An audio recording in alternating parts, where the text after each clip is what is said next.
Good evening. We're opening the special City Council Finance Committee meeting, but it's a meeting of the whole. For those that are viewing, least you worry about us. We have a nice plexiglass separator between us.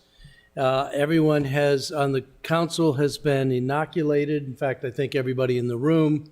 So we're going to, in order to be able to hear each other, we're going to take our masks off. It also makes it easier to eat this delicious pizza that Alderwoman Finlayson provided for us. Thank you, Sheila.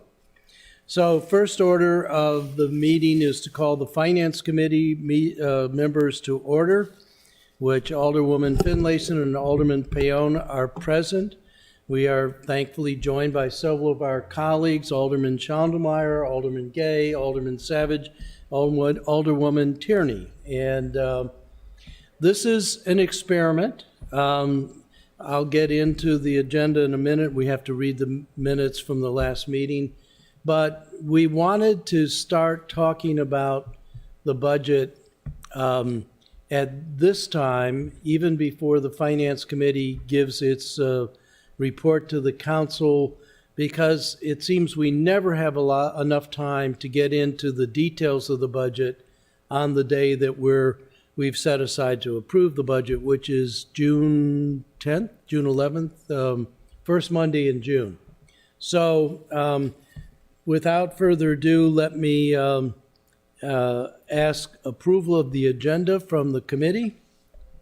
Mr. Chair, I'll move approval of the agenda as written. I'll second. Thank you. Any discussion? All those in favor signify by saying aye. Aye. All right, the ayes have it. The agenda is approved. The next item on the agenda, if I'm in the right agenda, is the minutes from our last meeting. Is that correct, Takia? Keep me on track here. Yes, from yesterday. All right. Mr. Chair, I'll move approval of the minutes as written. Thank you. Is there a second? Second.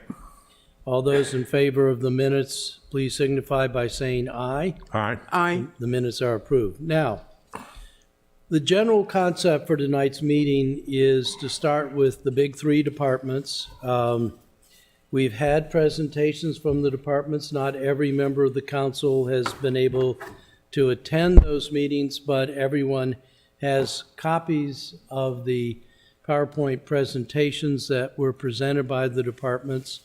And this is going to be, as I said, an experiment and somewhat free form. We want to entertain questions and observations from council members and start talking about the general formulation of the budget as the council will be deliberating on it in June. So I think we can start with police. They're first up, and we did have a PowerPoint presentation from police. Their budget is in our budget books, and let me turn to that tab and not get pizza on it. This is going to be fun to deal with these workspaces. So the budget book is pretty straightforward. The police budget in total is $22 million and change. The department has 169 full-time equivalent staff members. Majority of the police budget is like most of our public safety budgets. It's very heavily skewed towards salaries and benefits because most of the police work is done by the police officers and all the staff. I think at this point I will open it up to questions, comments, observations, whatever the members wish to pursue. Okay, moving on to fire. Yes, Alderman Savage. Thank you, Mr. Chair. Let me find my notes. Alderman Arnett, should we have the police staff join us at the front table so they can respond to questions? Are we going to do a department at a time? Okay. Yeah, The, that would be good. Yeah. Save the best for last.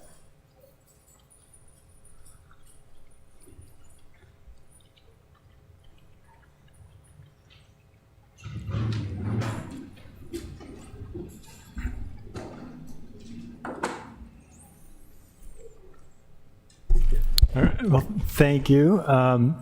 Thanks for joining us, everybody. So, first, I want to thank the Finance Committee for being willing to have this special meeting. It was, it can be difficult for those of us with day jobs to be able to attend these meetings during the day because they're not always on the short side. But I did my best to try to review, to listen to the meetings I missed, and to review the presentations. But I did have, this is a good opportunity for us, I think, who weren't able to make it, to ask some additional questions. So, first of all, in your presentation, I had a question about one of the, I'm trying to see if I find a slide number. Looks like page 4, but it talks about personnel detail, and that you have 4 different boxes. You have Office of the Chief, Administration Division, Special Operations Division, and then the Patrol Division. And I was just wondering if you could explain a bit more about the difference between the Special Operations Division and the Patrol Division, and what kind of different units are within the Special Operations Division. Yes, good afternoon, Alderman Savage, I'm sorry. Yes, sir. I don't have the presentation in front of me, so I have to go totally by memory. I don't have an organizational chart in front of me. Do you have one, Stan?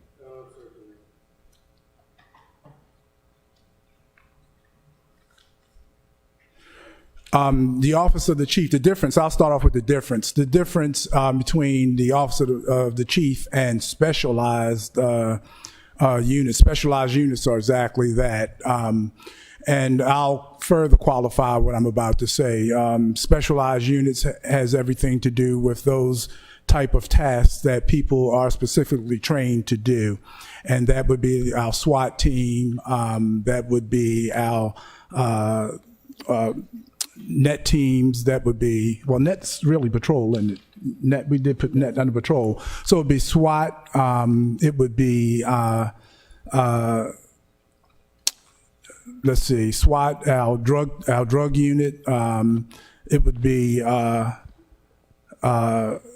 CID, the commander who's responsible for overseeing all of our investigations, and as it pertains to homicides, rapes, crimes against persons, as well as crimes against property, burglaries, thefts under the property category, and everything from homicide to serious assaults, first-degree assaults, assault with intent to murder, things of that nature, all under special operations. Those are just, in a general sense, those units that are charged with investigating certain type things, as opposed to patrol. Patrol's primary function is crime prevention. The men and women who wear the uniform are out there day in and day out on specific posts throughout the city of Annapolis, and their full charge is to respond to calls for service, any type of complaint that a citizen may have.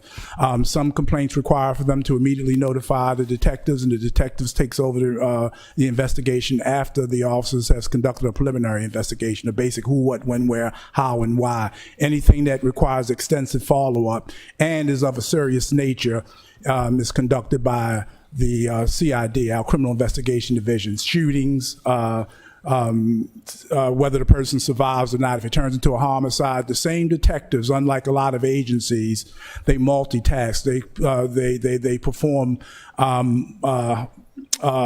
various functions, such as investigating shootings where the victim survives, and homicide where the person actually dies. They do rapes, they do child abuse, they do assault with weapons, they do all those kind of things, our detectives. But the patrol, their primary function is to respond to calls. They're the ones that are responsible for notifying a crisis intervention, the crisis response team. If they handle automobile accidents, they break up domestic disputes, they respond to reports of theft, minor thefts, anything that deals with breaking existing public order that requires a police response. The uniformed forces do that. So that's the difference between those two. In my office, of course, I have the deputy chief, and everybody reports to the deputy chief. The deputy chief reports to me. In the office of the deputy chief, you have internal affairs. You can go ahead. Internal affairs, cold case, and reentry, and there's a number of civilian personnel. Mr. Branford, can you turn your mic on, please? Personnel, Your mic. can you hear me? No, turn your mic on. On? Yep, thank you. Okay, can you hear me now? So total sworn personnel is 110, 35 civilian, and 48 of that 110 is assigned to patrol. Also, as the chief talked about, some of the specialized units we have, such as SWAT, we do not have a dedicated SWAT unit. They're made up from various officers from within the whole agency. For instance, our sergeant that's in internal affairs, he's also in SWAT. We have several detectives that's also in SWAT and some within the patrol division. Well, thank you. And where would, say, the K9 or bomb squad? I'm guessing we have a K9 unit and a bomb Yes, squad. sir. Where would- K9, all that falls under the category of special operations. Our K9 unit, we didn't name everything. I was trying to do it extemporaneously, but we have Yeah. K9 unit. We have, and that includes the bomb sniffing. K9 unit's one of the few units that's specifically dedicated to just K9. In other words, our handlers, our dog handlers, they don't do anything else, but they do respond to assist patrol and CID when there's reasonable articulable suspicion or a probable cause to believe that that a gun is present, or a large quantity of drugs or something else nefarious that requires a trained dog to detect it. And so they are one of the few units that multitask. Well, I'm very proud of the Annapolis Police Department. We're a full-service police department, Alderman Savage, and what the public doesn't realize, or maybe some members of the public do, but surely this council should be made aware of it too. We have very few people who do one job, perform one task in the Annapolis Police Department. Most of our men and women perform several functions. For example, I can call on Amy Miguez, who's now a patrol commander. I would love to see her get a gold badge in the spirit of diversity. I can call on her at a moment's notice if I need somebody to address the public in a professional manner. Acting captain, her husband, acting captain Dave Miguez, he's the director or acting chief of administration. I mean, many people on this council, especially the Finance Budget Committee, knows him very well, as Jody does when she interacts with him about the budget. But I can also call on Dave to command a shift if need be. So many of our members multitask. I mean, everything from Brian Della, who heads internal affairs, but he's also a heck of a patrol commander if we need him. So very few men and women in the Annapolis Police Department perform one function. It should be noted that in many agencies that have specialized units or specialized operations division, they perform one specific task, and that's it. The city of Annapolis really gets a bang for their buck because our men and women are trained and very, very efficiently to perform more than one task. Did I leave anything else out? No, so the extra people that you spoke of in reference to K9, Sergeant Tucker, who is the commander of the K9 unit, he actually fall into the rotation, what we call gold badge. Acting Captain Miguez also fall into that rotation, what we call gold badge. So do Lieutenant Della. Right. So even though they perform those functions at least once, maybe twice a month, they are actually the shift commander in patrol. And Gold Badge is a duty officer system for those who are familiar with military protocol. Our Gold Badge serves as a duty officer, meaning that they are in charge of public safety in the city in the absence of myself or the deputy chief, or they are charged with taking charge of anything catastrophic, whether it be man-made or natural disaster or some type of unrest, until we get there and make a decision. So, and again, these are people who have other jobs that they do each and every day in Annapolis PD. Okay, thank you. And just to follow up on that, so I know the fire department, for example, has, they partner with the county on various things. You know, they will kind of share like one of the fire stations, they co-staff it. Are there any services that we partner with the county? Like, are there any that they provide for us? Like, I don't know, fingerprinting or certain types of investigations that we just can't afford to have in-house? Are there anything that we rely on them for in that regard? Yes, sir. Special units or something like that? Yes, sir. We rely on them for a few things. When you mentioned forensics, we just trained several officers to collect prints, but they don't analyze them. If I'm speaking to that efficiently, we just trained, about 10 officers? It was about 7 to 8 officers. 7 to 8 officers We did. in the collection of fingerprinting. But our forensics, many of our forensics, especially forensics associated with shootings, serious offenses, we have to farm that out. We don't have our own lab, in other words. So our homicide scenes, we collect the evidence, but then we have to farm it out to the surrounding counties, PG County. We just talked to the chief of Anne Arundel County, the new chief, and hopefully we can partner with them to process our more serious evidence, shootings, homicides, and things of that nature. We don't have to worry about rapes because our SAFE, sexual assault forensic exam, that's the acronym for SAFE. Our SAFE exams are done at the hospital, Anne Arundel County Medical Center. But then they have to, once the evidence is collected from a rape victim, it still has to be forwarded to, I think, Anne Arundel County or PG County. I want to be accurate. Does that sound right?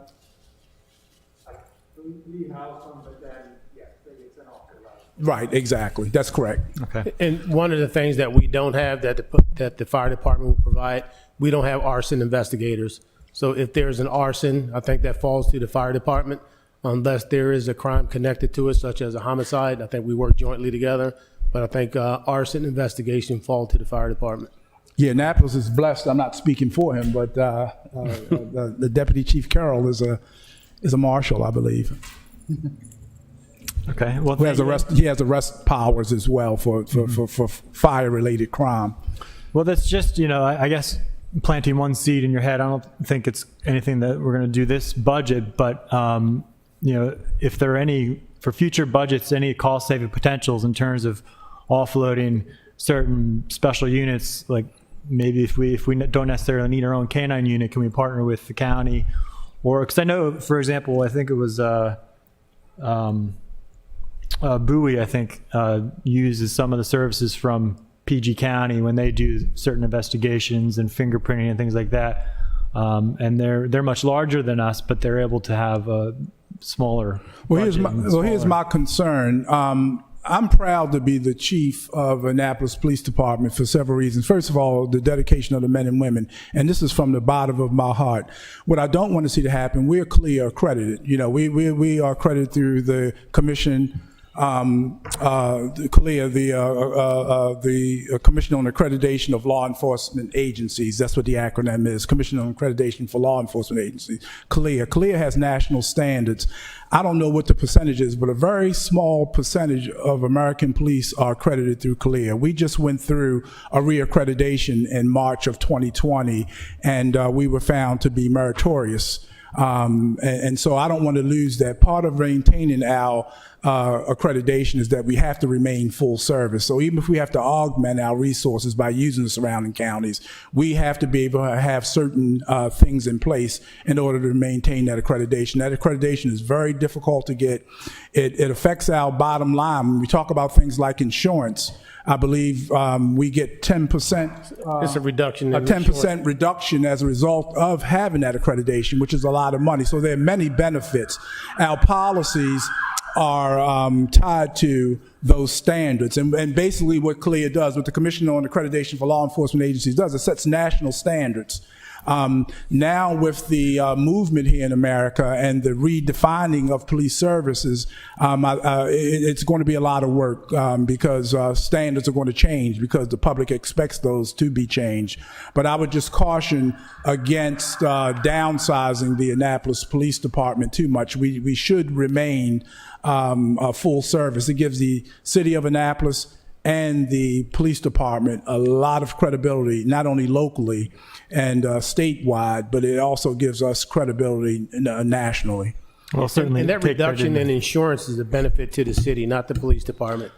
Yeah, I'll certainly, yeah, well, I think we should definitely take that into consideration. And like I said, that's just something I'm mulling over personally for in the future is, because if we have to sort out our deficit somehow, structural deficit, and, I'll leave that to be worked out with the city manager, but, we may need to look at options. So my last question is just having to do with some of the contractual services that I think you had listed in the budget. And I noticed there was about $20,000 almost for professional cleaning.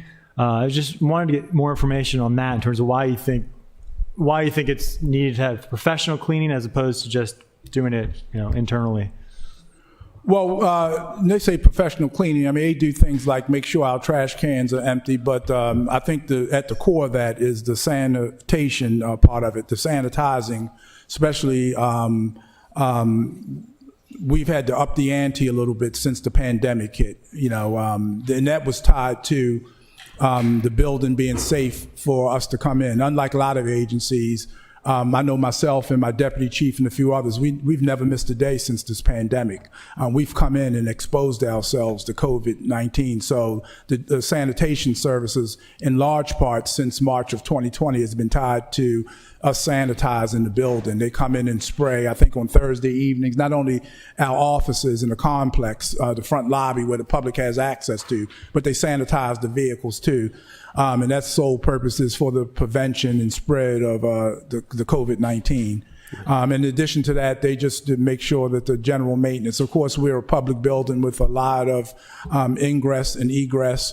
And as a result of that, we garner a lot of trash. And so they make sure that the building is safe against the spread of any communicable diseases, even beyond COVID-19. Yeah, I spent 10 years in the Marine Corps, and part of our duties was to make sure we kept our barracks and the surrounding clean. That was part of our duties. I don't know a police department in the country where the police officers are charged with cleaning toilets, showers, and things like that, and that's part of what we do. Hopefully, the city has some responsibility in making sure that all city buildings are kept clean and use maintenance service. That shouldn't be left up to the employees. They are responsible for keeping that general area clean, but I think there is a need for professional sanitation in every city building, not just the police department. Okay, so you're saying it's for more than just sanitizing because of COVID. You're saying it's it's your kind of janitorial. It's janitorial also. Yeah, janitorial and sanitizing, because you have to understand, Alderman Savage, and when we bring prisoners in, and we have a central booking on Jennifer Road, of course, and eventually when we have the ability to capture our own origination numbers to separate our statistics from Anne Arundel counties. As soon as we are up and running, then we'll be sending out prisoners. When the officer makes an arrest on the street, it will go directly to Jennifer Road at the central Anne Arundel County booking facility. But until that time, we have to come in and at least book our prisoners so we can get our own ORI number, origination number. But we don't know what the public, anybody can come in that building. When a lot of times, people who, if we have to take them into custody for a warrant, we don't know where they've been or what they're infected with.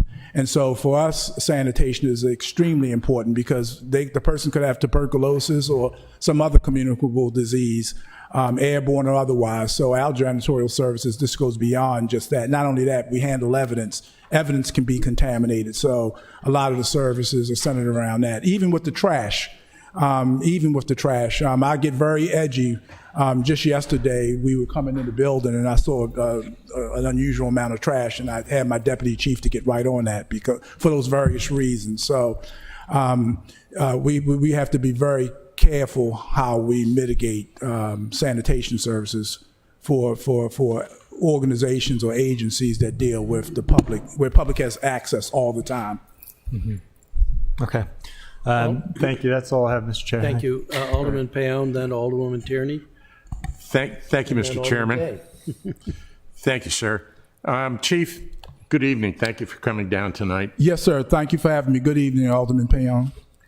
Last year, we got into a little bit of a tussle I mean, mostly you and I did, about the number of police officers on the roster and how many are billeted for. It was 126 last year. I believe it's only 124 this year, but I'm not sure. Yes, sir. It's one of those two. Yes, sir. And I can clarify that. We eliminated the chief and the deputy chief because by definition, when you count the number of officers, especially with the adequate public facilities, I'm not they are the worried men and about women. that. Okay. Whether it's 124 or 126. It is 124, should be. We have, as I understand it, approximately 110 officers in uniform right now. We'd like to have 124, but what I don't understand, and what I've been told kind of off the record, is this is sort of a way of the administration hiding a little bit of money that they can come to as a fiscal year goes on, if they're a little bit short, or if there are things that come up within the police department that you would like to have. Why can't we just put down, why can't we, did I do something? No. Okay. Why can't we just put down, say, 120 or 118? It seems like we're saving money. Now, I realize that the city manager is I don't want to put words in his mouth, but he's going to tell me that they've taken that into account in other parts of the budget. But I have to tell you, me and a number of my constituents, and even maybe one or two of my colleagues, frankly, we don't really buy that. We think that it's just money that the administration can use without really admitting to what it's going for. Now, if things come up during the year, I understand if the police are using that money or part of that money for something that happens. I mean, if God forbid we have some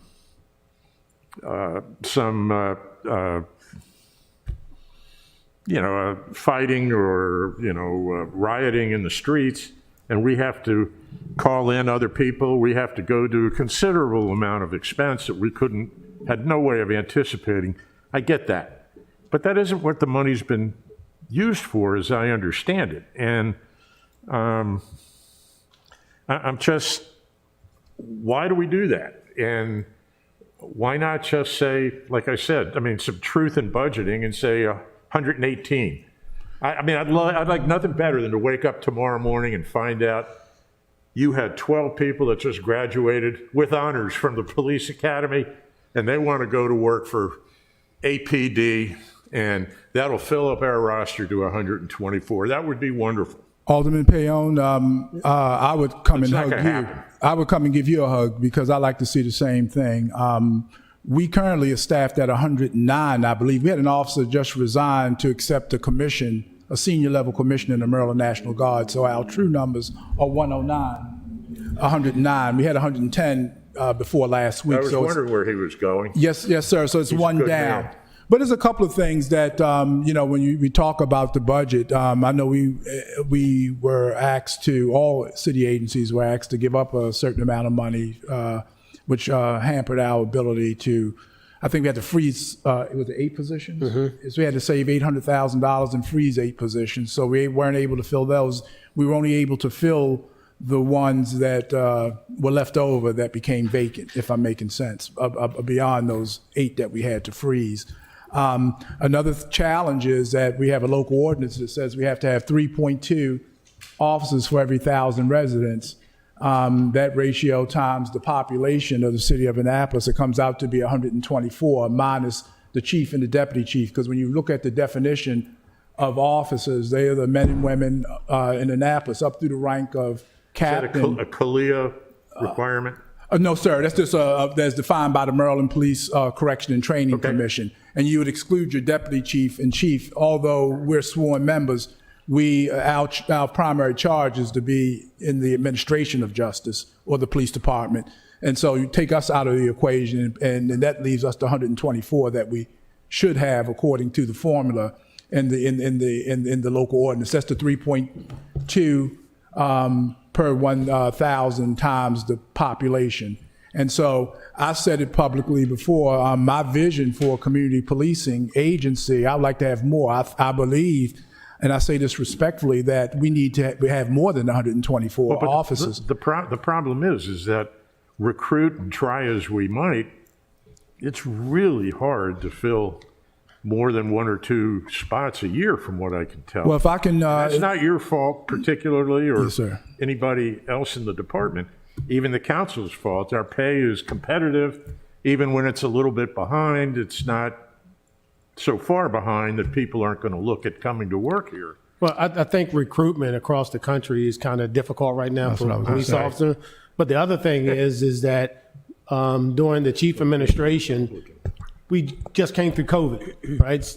We had the freeze on the positions. So I don't think the chief ever had an opportunity to put in place a recruitment strategy that he would like to see how successful it would be. We would love to use a different model, but you put it together a recruitment strategy and you don't even have the authorization In case to in go out and point- recruit anybody. In case in point, I only got to do one, but I was planning a lecture series throughout the city of Annapolis. I did one at St. Martin's over in Spa and Hilltop, and that went very well. I was going to use that opportunity to be in full uniform, much like my deputy chief is today, and go around the city and try to recruit. But the pandemic, not blaming everything on the pandemic or making that an excuse, but we did the shelter in. Remember, I had the first one, we talked about the Constitution, but we had to cancel them. That was going to be an opportunity to talk about a whole array of subjects, to kind of get the community, get to know me on the personal level, gave me an opportunity to go out and promote the agency, and it also gave me an opportunity to recruit.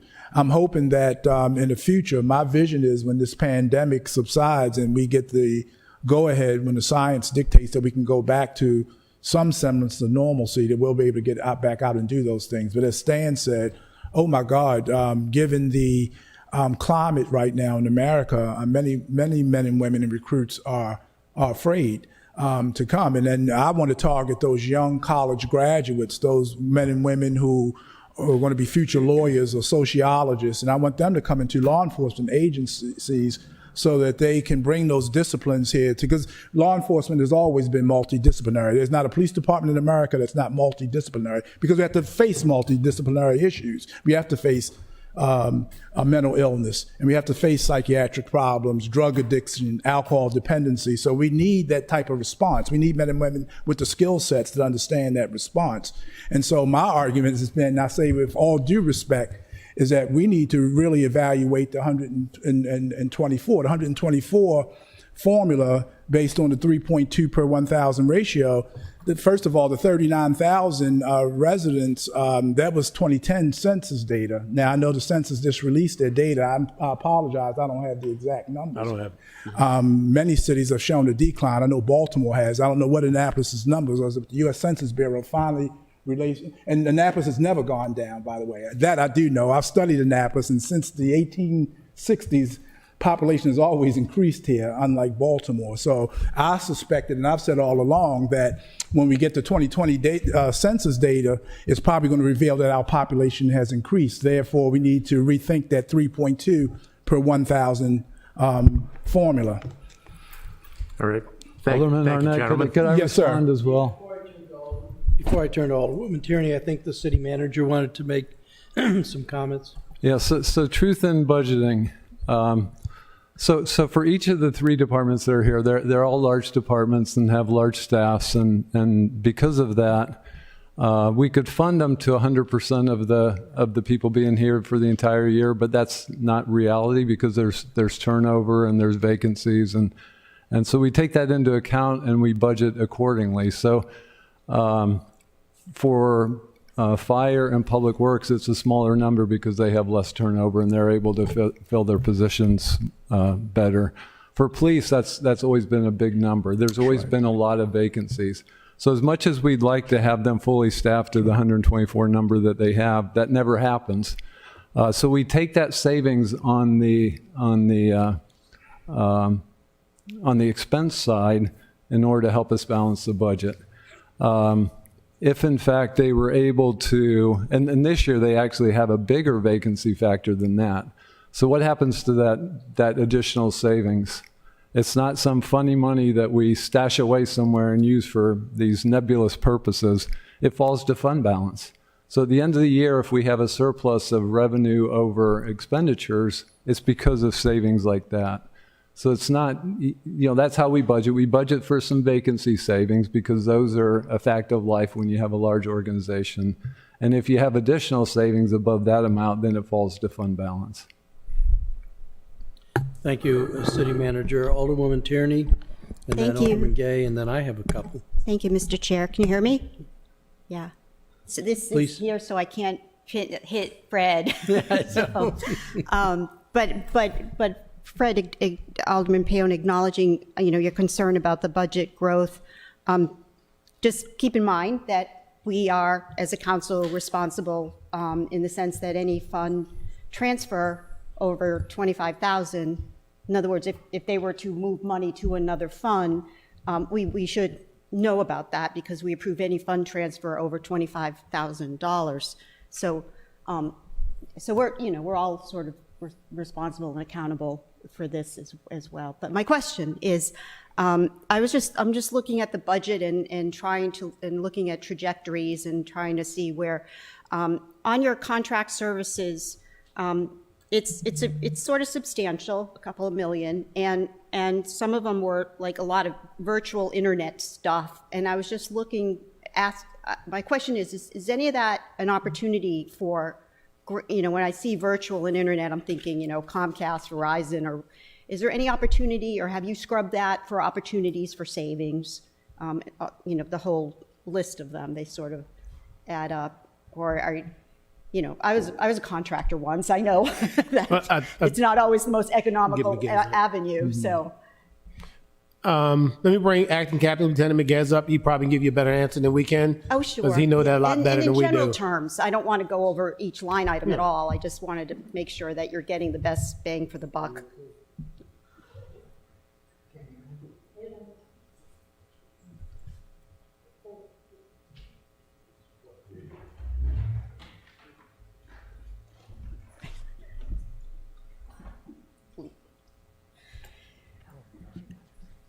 Okay. I'm sorry, Alderman Tierney, which item were you asking about? Oh, no, I didn't want to. Well, I was, in general terms, I was asking, like the virtual desktop services was about 150 or so, and what was the other one that had the word virtual in it? Internet, 97. Outside voice, please, we can't hear you. Oh, no, there was internet services for 97,000, virtual desktop for about 150,000. So yes. I was just, broadly speaking, I just want to see if you've scrubbed this list for any other opportunity for savings or a better way of procuring these. Yes, we do. Services. And actually, the virtual desktops were an idea of cost savings as opposed to continuing to purchase hardware and traditional laptop computers.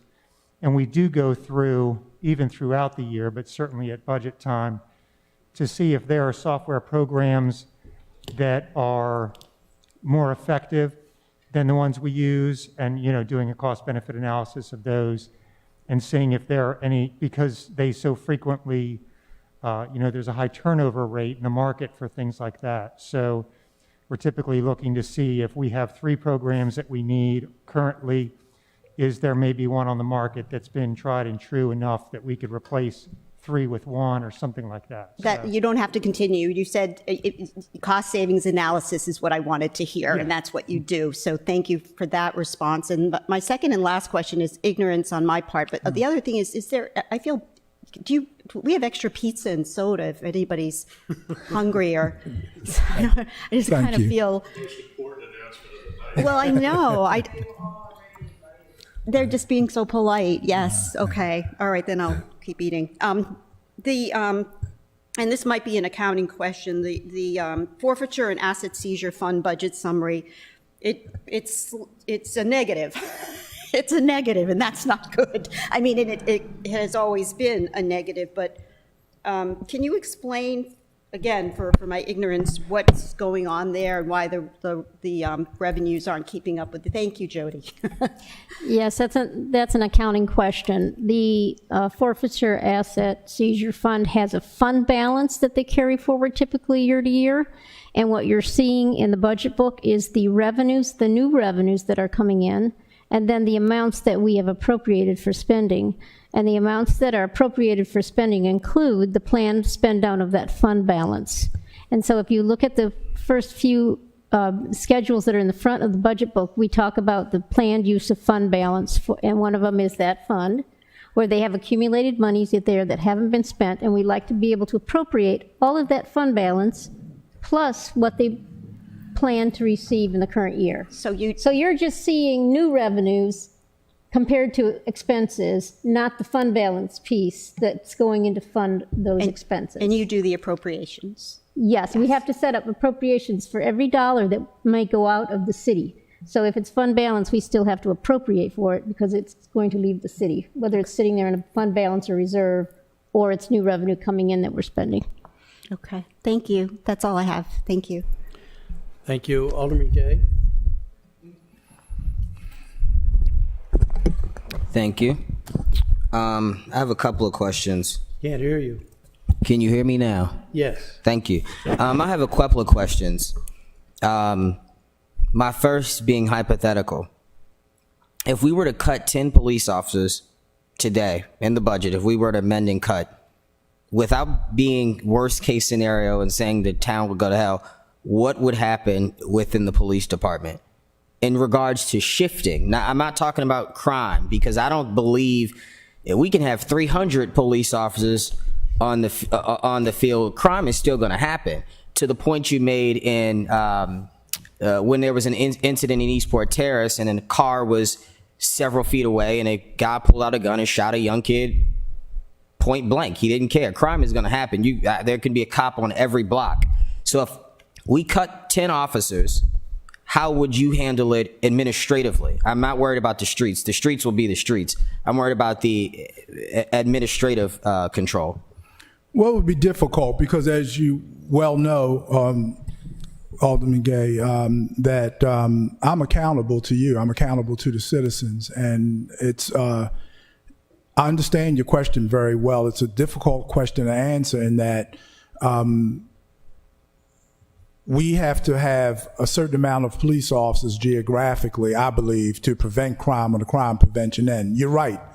I'm with you that it's the Kansas City study that you referred about, which was a study done 50 years ago that asserted pretty much that just the number of officers in any geographic area is not enough. But also that the Kansas City study said, which I've been working very hard to do, what the Kansas City study also said is that that you have to have officers to engage. Therein lies the problem. When you have a bunch of officers out there and you don't give them a mission and you don't give them a purpose and you don't train them to properly engage the community, then it depends on who it is, because we're not factoring. It's so many variables to factor in. Somebody who's suffering from severe mental illness will shoot their mother in front of the police. If their psychosis is severe enough. So I'm making that point only to say that it's no cookie cutter answer to that. I do believe that all visibility amongst officers and engagement makes a hell of a difference. You know, just having officers out there without engaging them is ineffective. But when you have the right officers out there, especially in areas where we have gang activity or neighborhood disputes, and we have a lot of them in the city of Annapolis, as you well know. So the officers there on the preventive end it can make a difference. The question becomes, the $1 million question becomes, how do you measure prevention? Prevention is very difficult to quantify. But I think I'm still asking the question in the scope of not, if you had 90 officers, because I think what Bowie has 89, if you had 90 officers, would you be able to work out a detailed schedule so that we wouldn't be missing a beat in regards to officers and timing, not officers in certain places throughout the town, Well, everything responds, everything has to, the number of officers are not only tied into our effectiveness or efficiency in the prevention of crime, it also ties to our response time. That was my next question, Yes, because the fire department touts their response time all the time. On a typical call, if I was with our 115 or 112, whatever officer, or you said 109, with our 109 sworn officers that we have now, on a typical call, how long does it take the Annapolis Police Department to get to the incident? Well, on average, under a minute and 50 seconds, is it? 2 minutes, so roughly 2 minutes. I was close. Okay, I was 9 seconds off. On average, 2 minutes. If we diminished our numbers, it would definitely mathematically affect that time. But not only that, Alderman, with all due respect, it deals with much more administratively. We have a relief factor. We don't have all 109 officers working at one time. We have vacation. We have leave. We have military leave. We have, illness is not predictable. So you have to factor all that in. You talk about the size of a police force. Not only are you talking about the ability to prevent crime and protect the citizens, you also have to manage it in a way that provides for relief.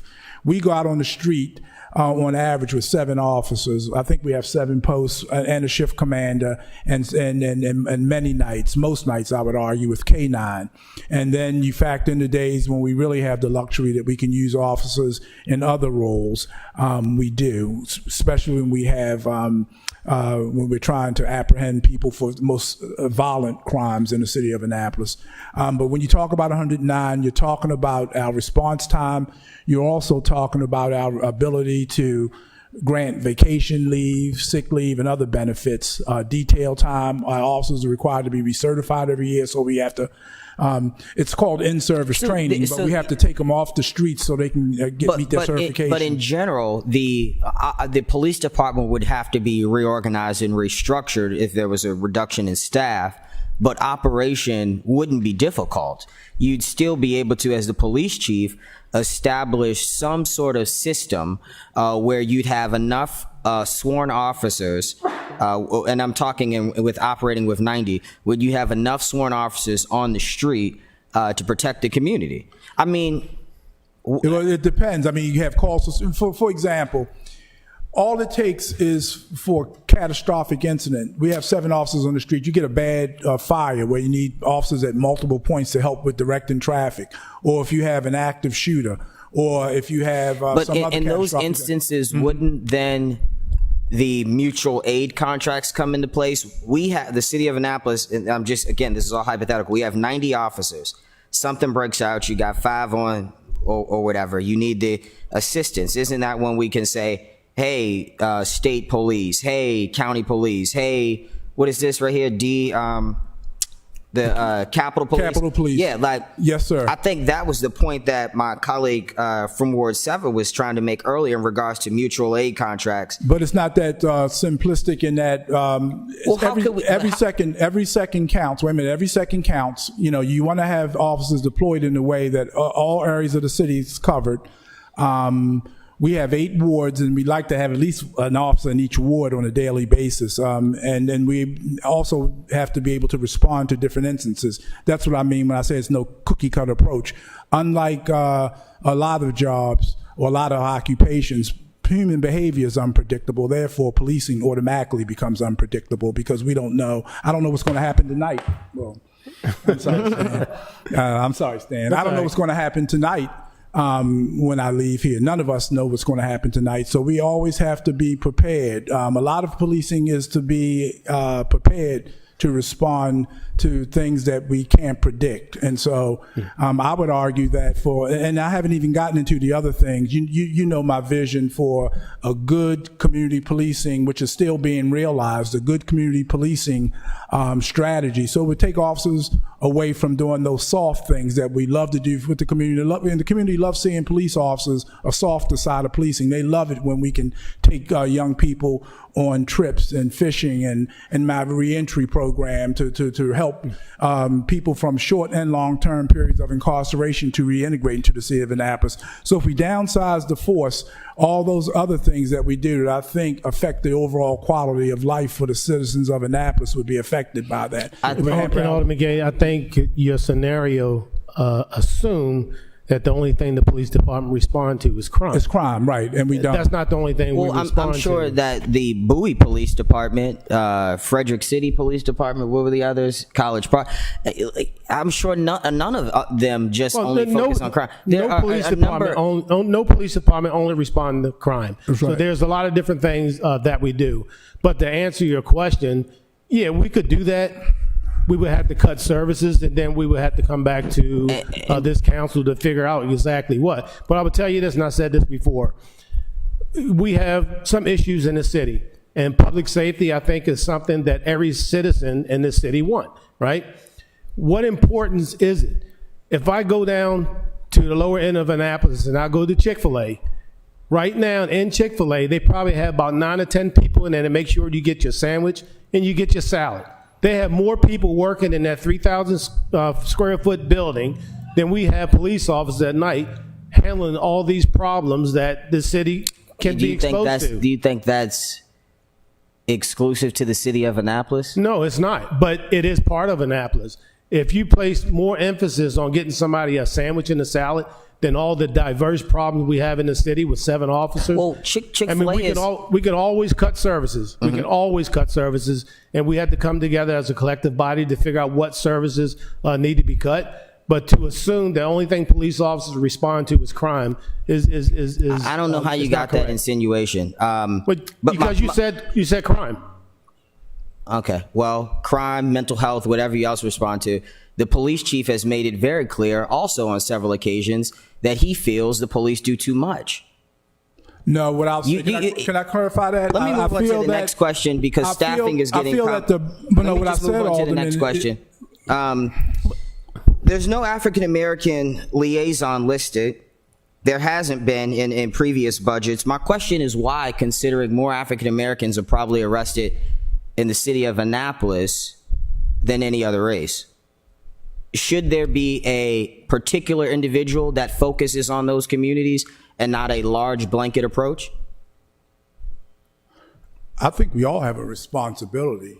We have a Latino liaison because that requires.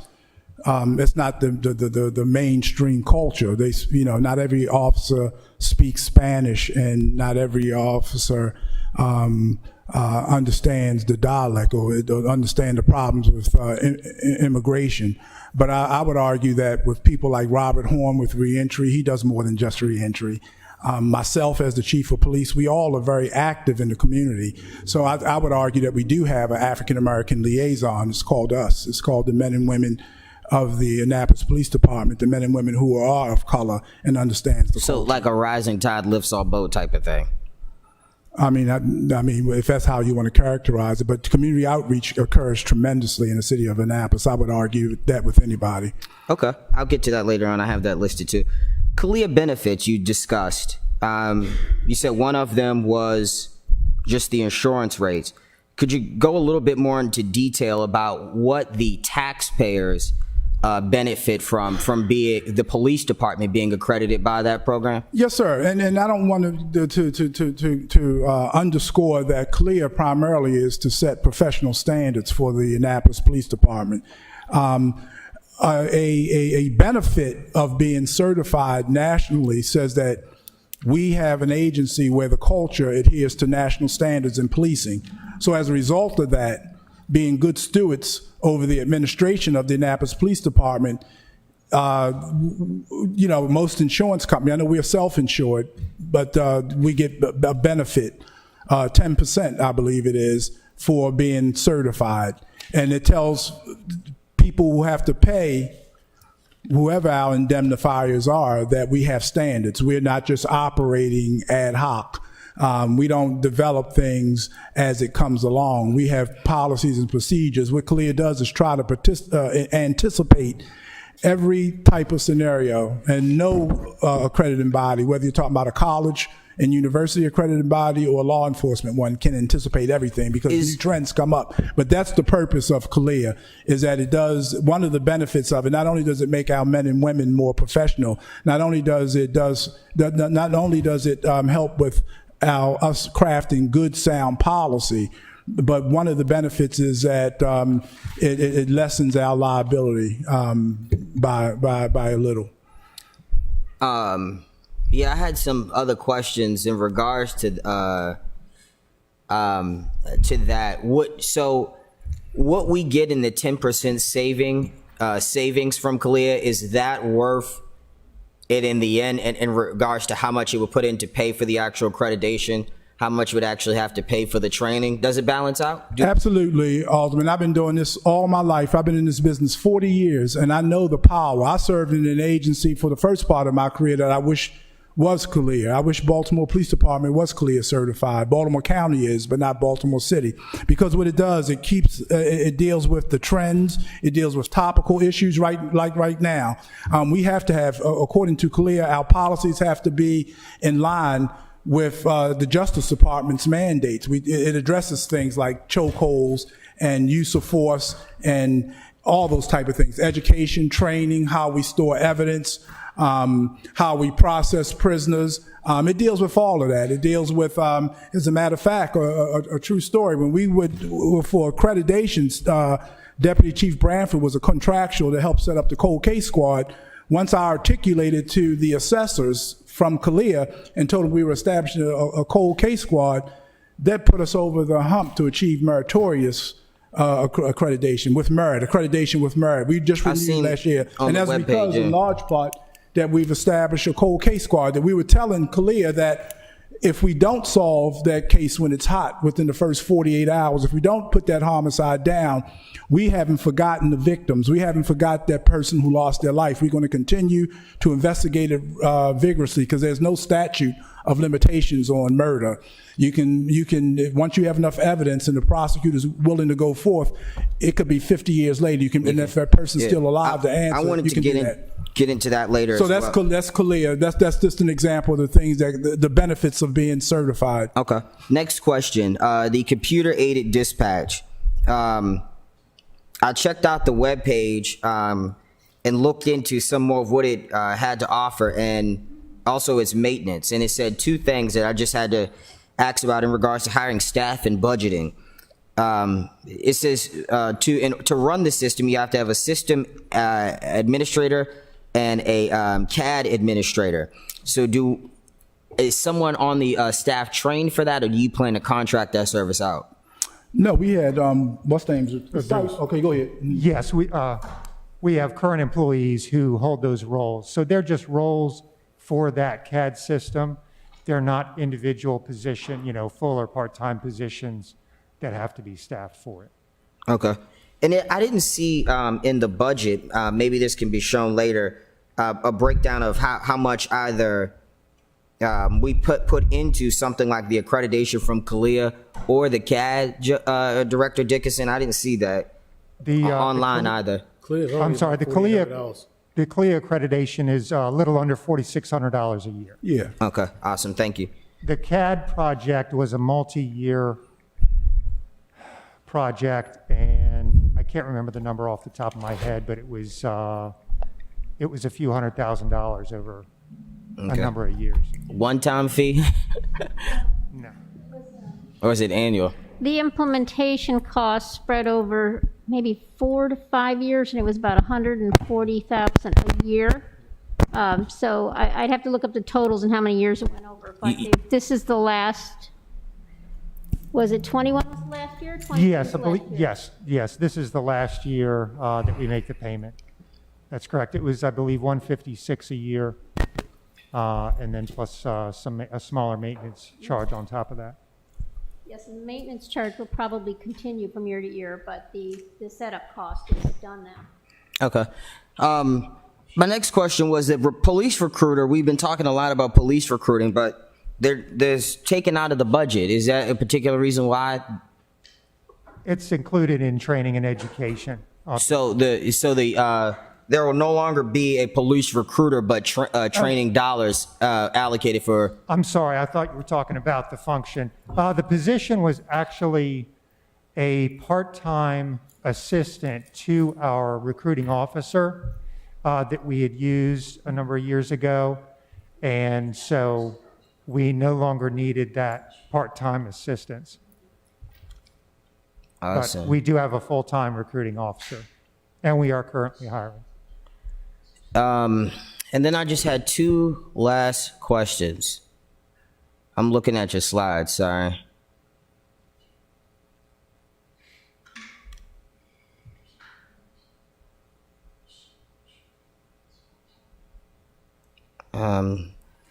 I'll come back to my last questions. Thank you, Mr. Chair. All right, thank you. Alderman Chandelmeyer. Thank you, Mr. Chairman. Chief Jackson, I got two relatively quick questions for you. So we have a SWAT team, but not a full-time one, correct? That's correct, sir. About how much do we use that SWAT team? We use it quite a bit. I don't have any stats. Do you have any stats? No, I don't have the stats on it, but they are monitored. They probably do more training than they do actually execution. Most of what they do is execution of probably search and seizure warrants. And we also use them if there's a barricade situation. Yeah, and any potential high-risk warrants, because what our SWAT team is trained to do, I should add for the record, they're heavily trained in de-escalation.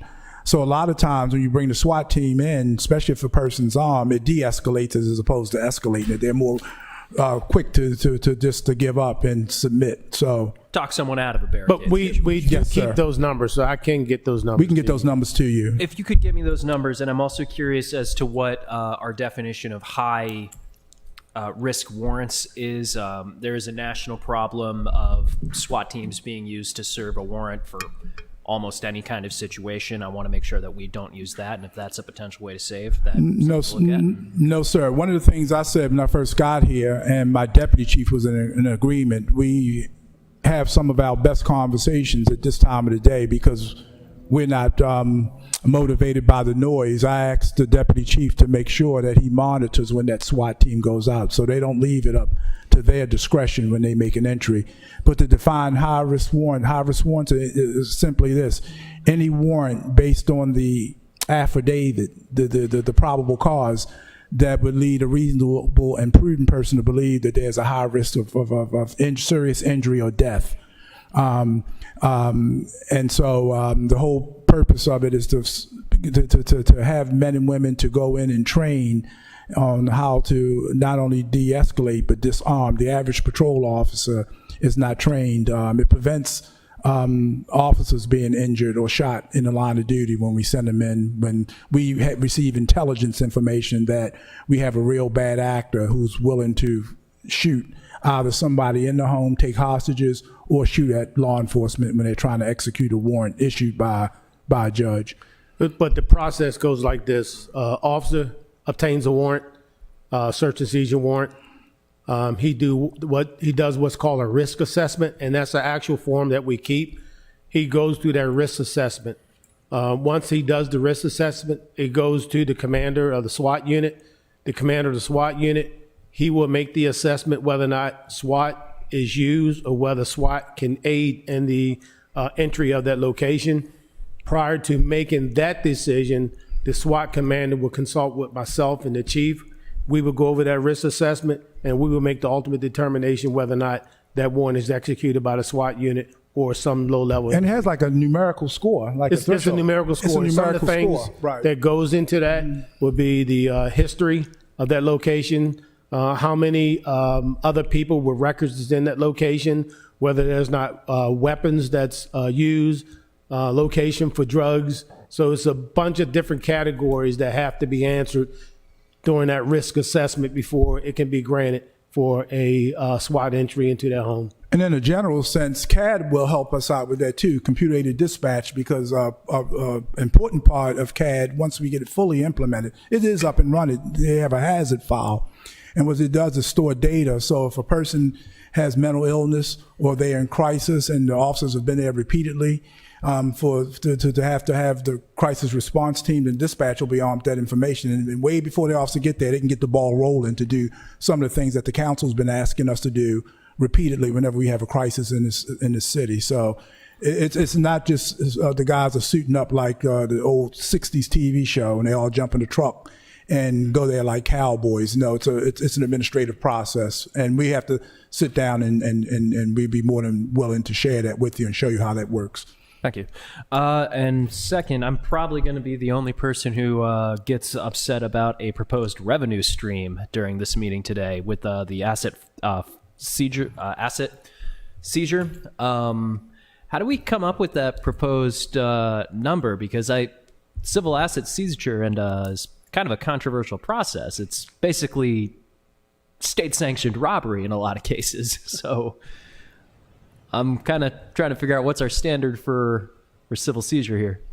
Well, generally, asset forfeiture It goes to a probate court. Yeah, it goes to a probate court, and the judge determines that, not us. And then generally, it's in partnership with our partners, federal partners. I mean, asset forfeiture occurs at the state level, and it also occurs at the federal level. But we don't just seize people's property. It has to go to probate court, and it's an entire administrative process, or legal process, I should say. And then the judge determines whether the property is forfeited. Yeah, where you have to prove the innocence of it, not the guilt of it. It's a bit of But a I'm just stacked making the system, point that it's not determined by us. But that's not internal. Okay. In that case, I will get off that soapbox. Thank you, Mr. Chairman. Thank you. Okay, I had a few, but Alderwoman Finlayson, please. Thank you, Mr. Chair. I have a quick question, just one, I think. It's about crisis response. I think we currently pay for one officer to work with the county in crisis response. It has come to my attention because of the most recent homicide that was in my ward that crisis response doesn't always get called. So I guess my question is two-part. One, is the program that we have currently effective? And two, is it adequate? It's in full transparency and honesty, it needs to be improved upon, Alderwoman Finlayson. In that case, the last homicide, they were called, but it was a breakdown. They were notified. I don't know what happened after the notification. Maybe you can inform the Alderwoman where the breakdown was, but they were called. So what we think the breakdown is follow-up, right? So I know when crisis response is called out, the main goal has been to contact the victim or the victim's families or witnesses, but there has not been a follow-up to the community, and that's what we're working on now. So is it adequate right now? I would say not. Myself and the acting captain, Kleindus, is here. We just talked about it. We're going to be revamping it. I think the money that we spend is the money for a clinician that's in Anne Arundel County. I think we do get what we need from that clinician. What we need to do is bring it a little bit more closer to APD, where we were getting follow-ups from the county. We need to have it actively in APD jurisdiction to make sure that we can respond to it more real time, more so than waiting for a follow-up. And we just had this conversation, and we know that the follow-up piece, and we're going to be planning and doing follow-up events in the community after something like this. And it would be nice if you and the chairwoman of the Public Safety Committee we could plan a meeting and bring all the partners to the table, and then we could, because you're right. I mean, I get frustrated. And I told Stan that I get frustrated when the council asks me, was crisis response? And you're not, virtually everybody asks, and rightfully so. But I think that, as Stan said, we need to bring it closer to patrol.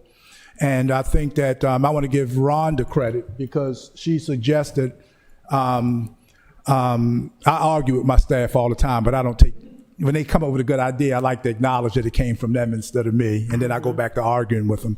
But Rhonda came up with the idea of the flyers. After an event, you said distribute flyers and get them out to the community. At least we can show, until we come up with a better system, that the information is getting out there. Because a lot of times people are affected by what they see, or the trauma by what they see. And this last homicide was pretty brazen. And so I could understand that many people may have been looking out of their window that we didn't discover. They may have saw something or may have been traumatized by the noise of it or the trauma of it once they heard what happened. And so, but they don't always come forward, so we don't know who they are. So I like Rhonda McCoy's idea of creating a flyer in the aftermath and go out into the community and say, these are the services available. You can contact us. And we're working on the language now. If you want confidentiality, then provide them that avenue. But to your point, Madam Alderwoman, we need to change that and make it more efficient, just for the good of it, not only because we're paying them $100,000 a year, but it needs to be service the community better. So is it adequately funded? And the way I think of crisis response is not simply someone, going to somebody who's been impacted to say, are you okay? But knowing enough about, as a practitioner, that they're going to be impacted in a traumatic way, even if they don't realize it at this point. Are they capable of, and that's not a good word, do they provide the type of service that really gets them into maybe a counseling session or something that will truly help the people? And my master's degree is in the applied behavioral science, and my concentration is community development. And so just based on my formal education, Hopkins trained, which is heavy laden in the mental health services. What I would like to see occur is that we have an on-site clinician, a staff clinician. The model, as I understand it, and please my command staff to correct me if I'm wrong, but the model as I understand it is more case conference. It's more reactive than in real time. And I like to see it, but that costs more money too. And I don't know what that looks like. We would have to do a dollar figure amount how to make it more, real time.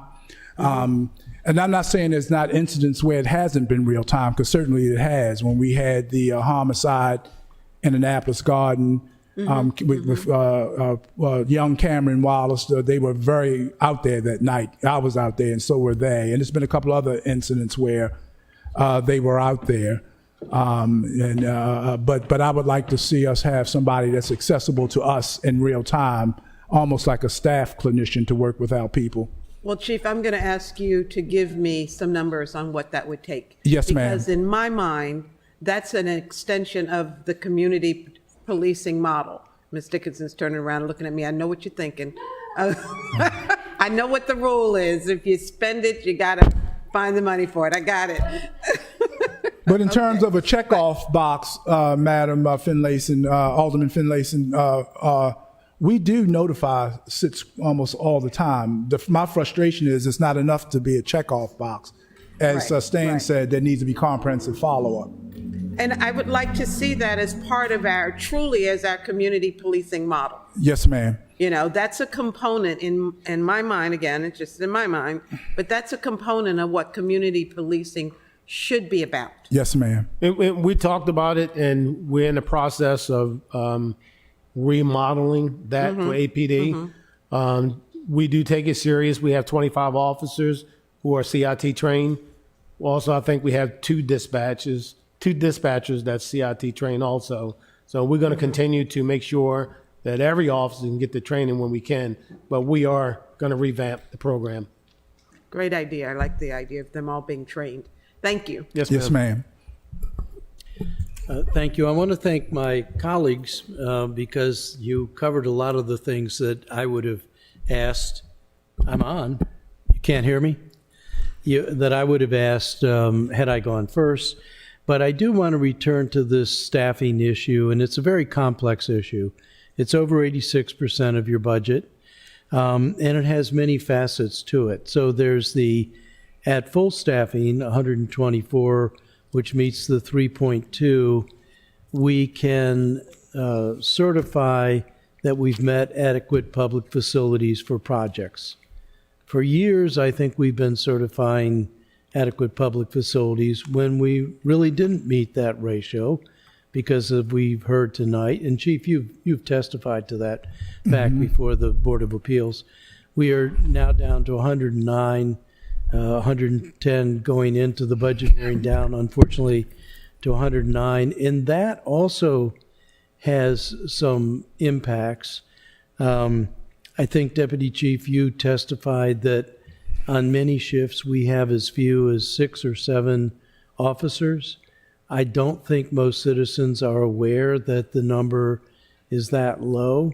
And I think that it makes me feel uncomfortable having that few officers. Even though we're only 7.5 square miles, awful lot of things can go on in those square miles. And if there's something big, it's clearly going to pull officers away from other things.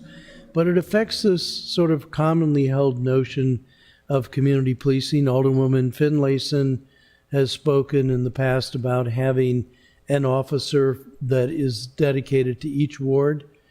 We have 8 wards. If we only have 6 or 7 officers, we can't be doing that. We're just not there. And then finally, this whole problem of recruitment and retention, and it's been a problem, a longstanding problem. I worry with the current environment across the country, but also our own peace initiative, whether we're going to be helping or hurting keeping ourselves up to any kind of appreciable staffing level. Certainly don't want to go below 109, would much rather be up closer to the 124. So with all of these complications, I think it makes me wonder about what we do with the budget. You know, Alderman Gay asked a question, and he presented it as a hypothetical, but if we went down to 90 officers or something like that, I guess I would ask, to what purpose? Is it because we want to reduce overall spending on the part of the city, or because we want to repurpose, and it's probably some of both, repurpose that spending to someplace else? But the real point of tonight's exercise is to allow council members other than those on the Finance Committee who are there day in and day out and heard the presentation, but to take up these what if kinds of questions with you. So one what if is, what, if anything, could we do to really get up to 124 officers? What kind of superhuman actions would we have to take to get up to that desired goal? Yes, sir. Well, one of the things that we're going to do, and it sounds so cliche, but it's the truth. We had plans, and I think we could have pulled it off. I don't know whether we would have meant that 124 maximum, but I think that as the police chief, I have the ability to appeal. I think that's one of my strongest suits, is that I have the ability to appeal. I wear my heart on my sleeve. I truly believe in public safety, and I know how to sell it. You know, first of all, I would argue with anybody, a city can't self-actualize. It's almost likened to Maslow hierarchy of needs theory. You're never going to self-actualize, and self-actualize meaning we have a community where all residents feel that they're safe, that they're included. And unless we take care of the safety and security, you have nothing else. If you don't have safety and security, even in your own home, you don't have anything else. And so I think that the things that we're trying to do in Annapolis with our reentry, our problem-solving initiatives, working with the community to address social issues, not all social issues. I never stood before this council and articulated that we can totally solve society's ills, but we play an important part. And if we could somehow get past this pandemic and get back into the streets, if you will, and go to these locations, recreation centers, and we've been doing some of that, other civic venues, and talk about a career in Annapolis Police Department. We're working on some laterals now, and a couple of them look promising.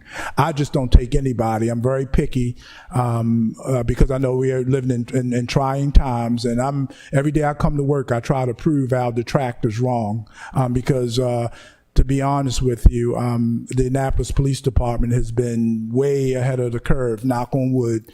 Half of the horror stories you hear, it's unthinkable here because we just don't have that kind of department. But to get back to your original, to answer your question more specifically, it's about us going out there and looking at how we recruit and just going out there and selling what we're trying to accomplish. And I think that it will attract candidates in the near future. Things are starting to loosen up now, and we'll get back out there. I don't know what we can get, but I know we can hire more than we currently have.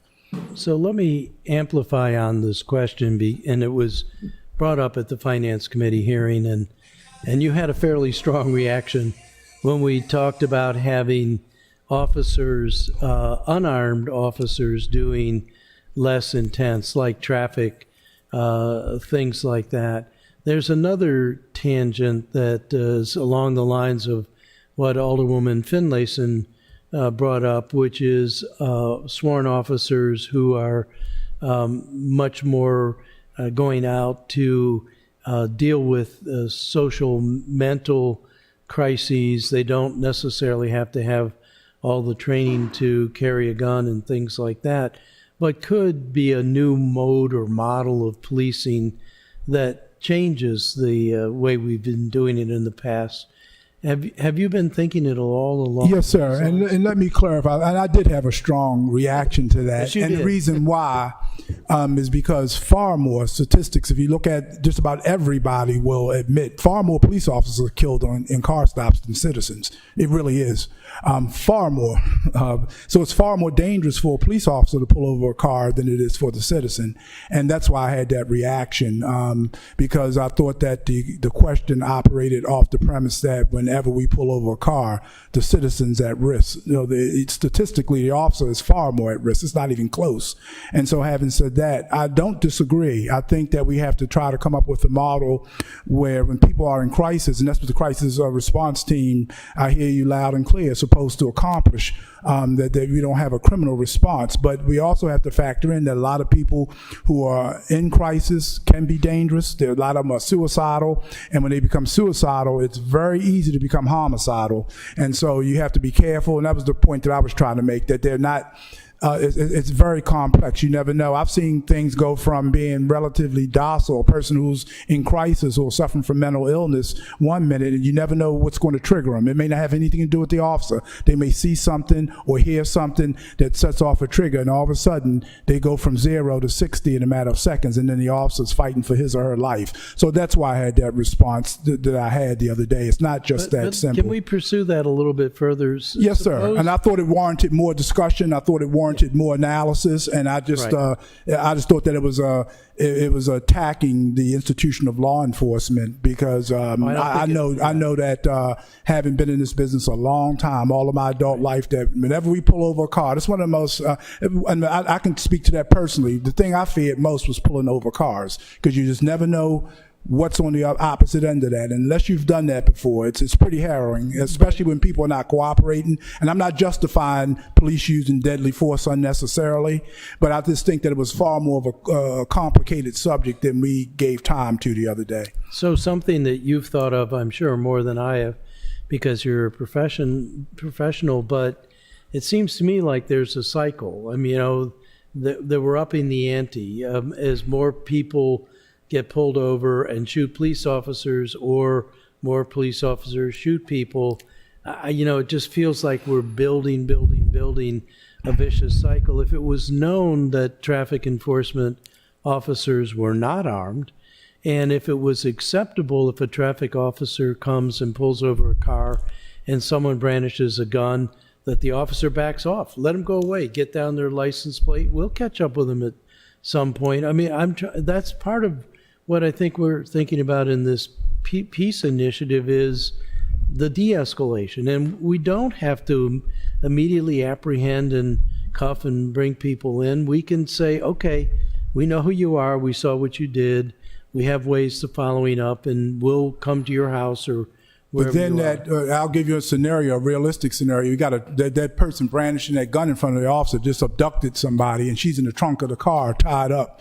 And then her loved one finds out that we pulled them over on West Street, and their loved one was in the trunk of the car, and the officer let them go because they brandished a gun. Or they had a child that was abducted, or we have a pedophile. So it's very dangerous out there. And my frustration is that the argument that the crime in America is solely perpetrated by police.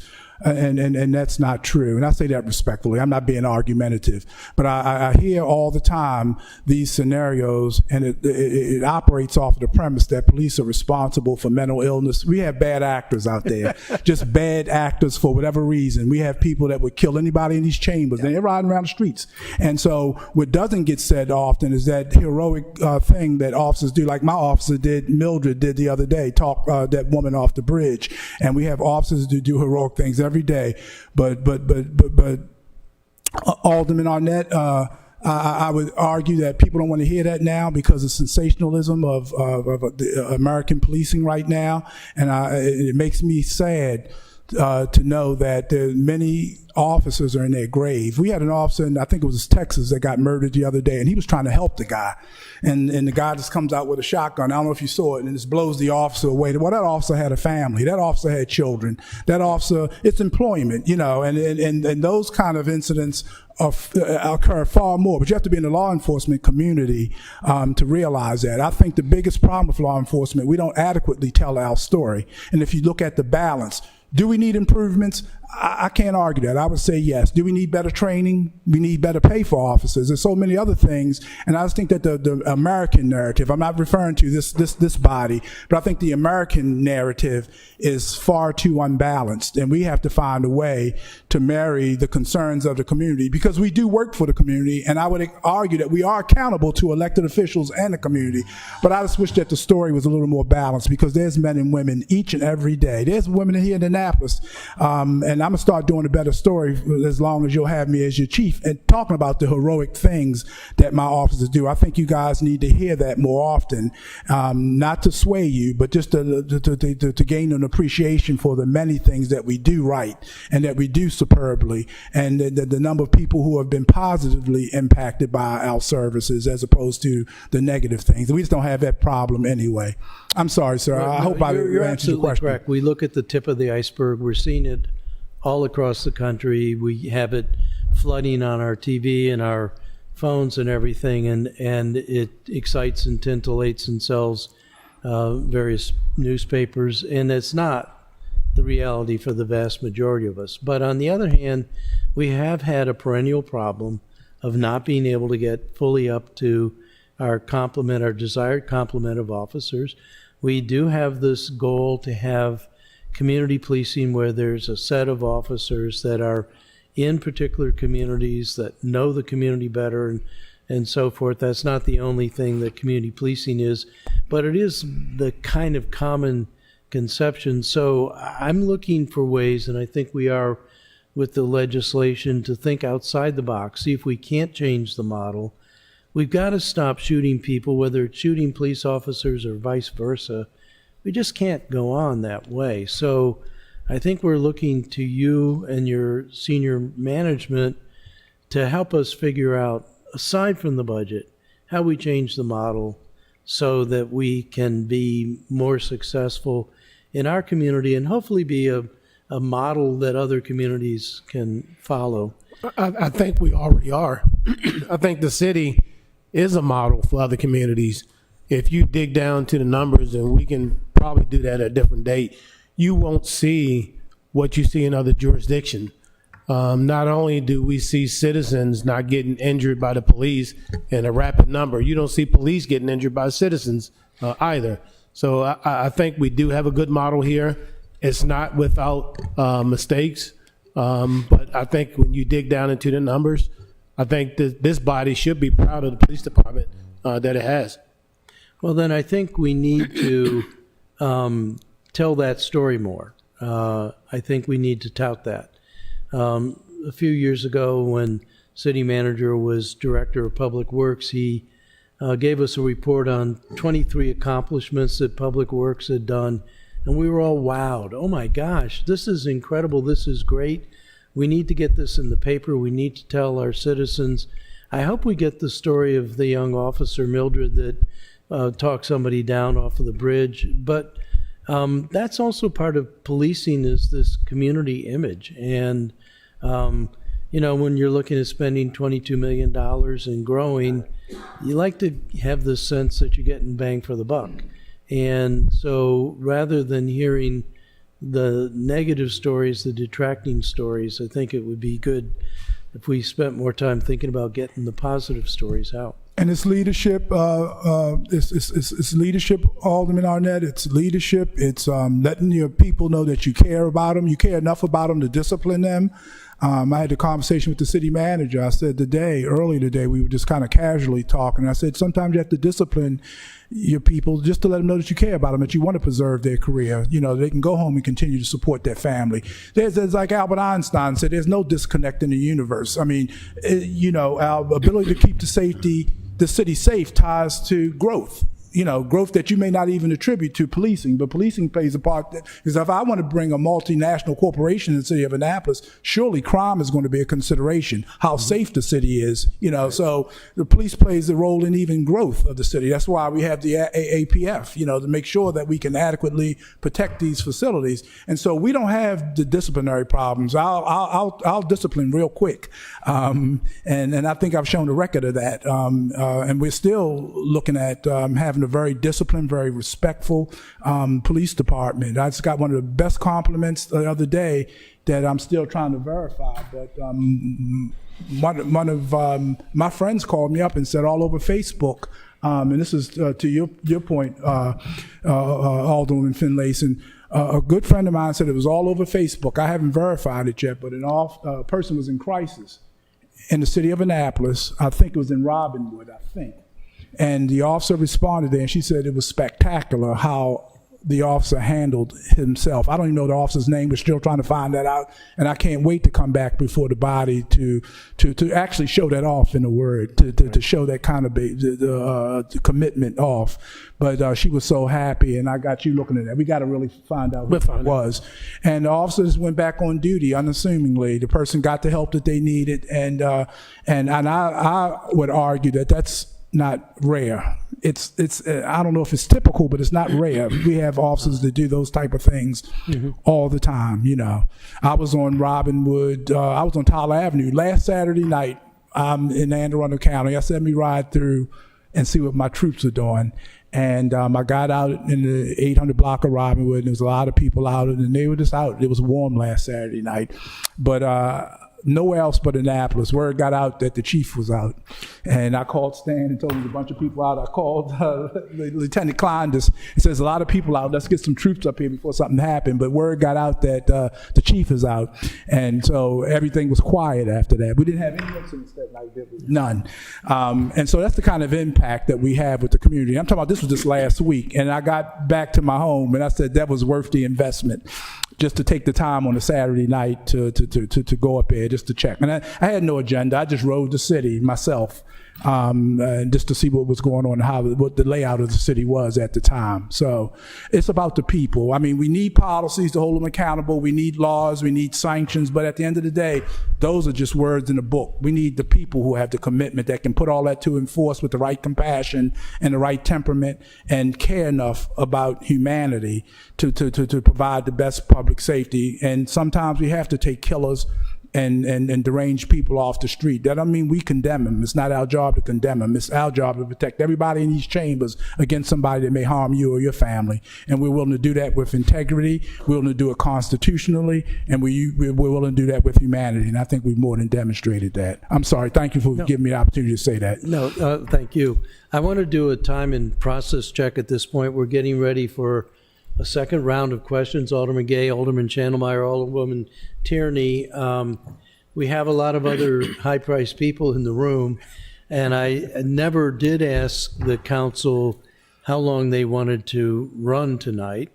And if we're thinking about ending, say, at 9 o'clock, I'm wondering, we have Director Johnson here who's patiently listening to all of this and is the third in line, and I'd hate to keep him and then not get to him. So can we have just a little bit of discussion before we go to the next round of questions? What is the sense of the group?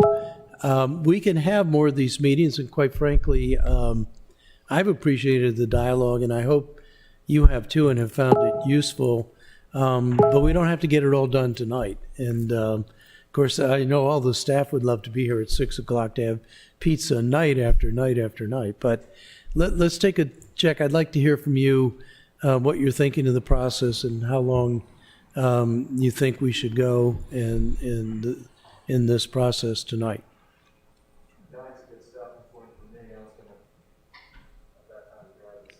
Can't hear you. Turn your mic on. I think 9's a good stopping point personally for me. I was going to have to jump on that because of an early morning. That sounds right to me too, but let's see, by a show of hands, does 9 o'clock a target time? Yeah. Yeah. Under one condition, that we release the person or the department who we're not going to hear tonight. Well, that's exactly what I was thinking of. I really do look forward, I always enjoy hearing from Director Johnson, but I don't want to keep him here and then say, sorry, we ran out of time. I don't think that's fair.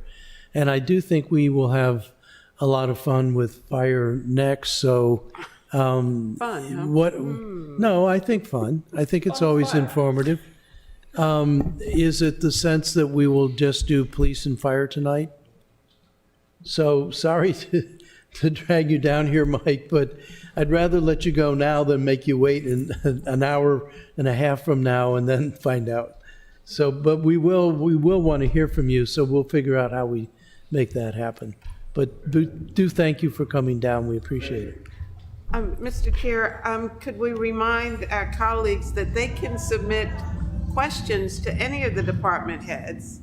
Also, it doesn't have to be a public setting to Right. ask questions that may help with their concerns.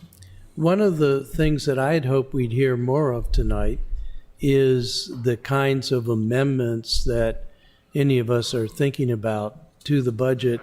While we have the one-on-one with the department heads here, rather than sort of shooting in the dark, why don't we cut X amount of this or X amount of that, Y amount of that, that we really do as Alderman Gay did. What would happen if you went down to 90 officers? How would you accomplish that? I don't know if you're really thinking of that level of cut, but I think this is the time to do those kinds of hypotheticals. Well, Mr. Chair, I thought we were going to be hearing about proposed amendments this evening That's so that we could respond to those, considerations so that the department heads could respond. I think it's well and good and a great exercise to do what ifs, but if it's not being something that we're going to consider for this budget, then we put that off until a work session or some other opportunity. I think that has value. But right now, we're trying to, figure out what we're doing with the budget. So I would hope that we'd focus on that. Well, that was what I think I just said too. You always say what I've already said, so now I'm saying what you've already said. Okay, How's that? you say it more eloquently. Thank you. Alderman Savage. Just on that point, just my goal for tonight, and this is again as somebody one of the people who requested this because it couldn't make all the daytime meetings, was to ask some of my big questions that I think we've been easier to have in person than to some of these. I think are easier because it's been helpful to hear the chief's response, and as opposed to just sending over email. And now that said, some of them, like for Public Works, I think I have some simpler ones I can just email them, which as you suggested. But as far as amendments, I'm waiting. That's why I wanted to get these answers, is so I can better craft and determine if I want to pursue any kind of amendments or not. So I think, Mr. Chair, I think it may be helpful to have another meeting like this just dedicated to amendments. I know we have something, Ms. Green might be able to help me with the date, I think mid-May, where we get together and actually go through, I think it was the vote, I think we go through the amendments that have been drafted by Ms. Dickinson. And so, but I think it'd be helpful to have a meeting perhaps before that where we just chat about some of the amendments before we even submit them and put Mr. Dickinson through the rigmarole of having to craft all these amendments. Because for me, I think it's helpful to have a discussion. If there's no appetite for a certain kind of amendment, we don't even have to waste anybody's time with it. And that's just my 2 cents. So, City Manager Gerald, I think what Alderman Savage makes sense, but I I really feel that we would be remiss if we had a meeting of the council to talk about amendments. I suspect most amendments are going to be to go down, not up, although that may be a misconception on my part. But I think it would be appropriate to have the department heads be able to be in attendance so they can raise their hand and say, if you do that, I can no longer protect the Washington Monument, or whatever it is that they're going to say. So I think we need to, if you don't mind, City Manager, maybe we can noodle that around a little bit more. I do like this process. I'd hate to have these conversations on June 10th or whatever the day we're trying to pass the budget. So part of this is to get everybody together to talk about this, hear about it, and give each other feedback. I mean, I think that if 5 of us say, no, I just don't see that cut. I'll get to you, Jody. I don't see that cut. Then maybe you don't want to, I mean, maybe you do want to put it forward anyway and have it voted down, or maybe we can talk about how to make it more palatable to a majority. Director Dickinson. I just wanted to remind everybody that your amendments are due to us on the 17th of May, and on the 27th, we already have planned to meet to talk about the amendments, because by the 27th, Katie and I are supposed to have all of those drafted for everybody to talk about on the 27th. So that's already established. And I don't know if you may be talking about some other meeting to talk about them before that, but that's already on the schedule. Thank you for reminding us of that. I think Alderman Savage. If I could just add a little bit to that. So I think these discussions are good because they answer questions that you may have. So I think these are very valuable. If you are thinking about an amendment or willing to bring it up now to have a discussion, then maybe you won't continue with it. They do take a lot of time and effort for the finance department to prepare those amendments, to put the dollar figures and all the other information. So if we could have that discussion beforehand, if it's something that you're still kicking around, not sure about, but want additional information, I think these are valuable for that. With that, I think we have Alderman Gay, Alderman Shondemeyer, and Alderwoman Tierney, and Alderman Payon. Mr. Chair, for reasons I discussed earlier, I've got to leave, and all right. Something suddenly's come up. All right, and I'm sorry to hear that, and I hope it all works out okay. So, Alderman Gay. Thanks, Mr. Chair. Just quickly, I don't care if they do the 15th, 16th, 17th. Any amendment that I submit to the finance office or to the city manager's office, I don't want my colleagues to see it. I don't. Do not send my amendments out prior to the 27th. Thank you. I don't want my amendments out. My next question, as it relates to the police budget, I don't know if this is under the police budget, but it deals with your department, as Alderwoman Finlayson was saying. Because we didn't really get to a solution there. You said you thought it was kind of bad, it needed work. And so, in my opinion, the time to improve anything that you think is bad would be in the budget as it relates to the crisis response. If we are continuing to see this issue, and we have officers that are certified to be in crisis response, why can't we create our own crisis response division so that we don't have to rely on an individual officer to remember to call crisis response after an incident, when there's been, so many incidents where we've just said there's not crisis response year after year?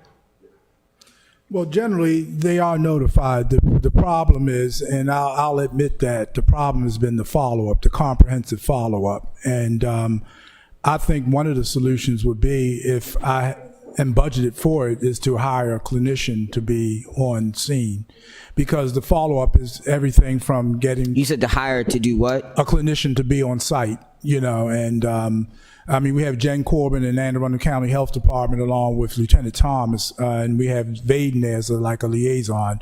As my deputy chief articulated earlier, we're trying to bring that closer to patrol, because patrol are the ones that make the recommendations to begin with. And I don't like that liaison, because things that could occur that evening or in short time thereafter are not being done. The notifications are being made as a matter of a checkbox. I know that for a fact. The problem with the crisis response is the follow-up.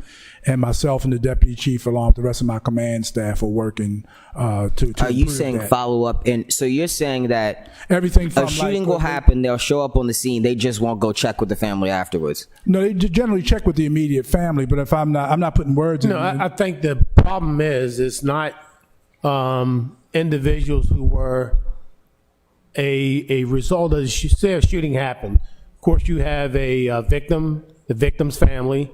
I think we're real good at making sure that those people get talked to by CIT. I think the part that's missing is getting back to the general community to make sure that those people in the community that did not have the initial access to CIT, that there's a follow-up in the community to make sure. And let me make this point. When Cameron Wallace was killed, I went up there the next day, and you were with me, Stan, that morning. And a couple of things happened to my surprise. Lieutenant Della was playing football with the kids. And this is the very next morning. It was about 8:30, 9 o'clock in the morning. We got out of the car, and a lady called me over.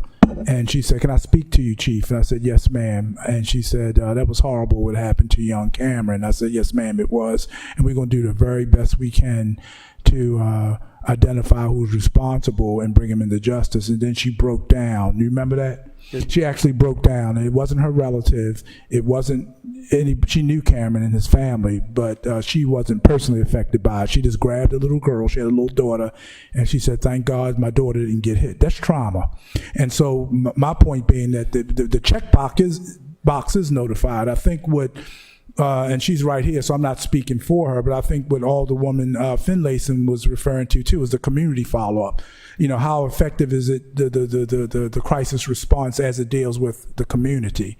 And so that's what we meant when we said that I was going to use Rhonda's idea to develop flyers and let them know that these services are available, so that we can approach it from a holistic I think that is a Band-Aid approach to a massive wound. Flyers.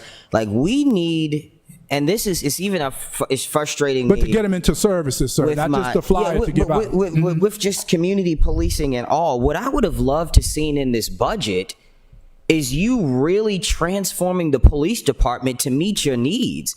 And it upsets me and my constituents, because I just don't see that. I look across the world, and everybody, council included, are meeting, and they're putting the time in. They're not putting 2-hour time limits on a police meeting. They are meeting, and they are making the changes. They're putting the dollars behind it. They're putting the code changes behind it. Minnesota is revamping their entire police department. There's a place in Boca Raton, Florida, that's revamping their entire, people are doing it, and we're just like, I don't know. It's frustrating me. It really is.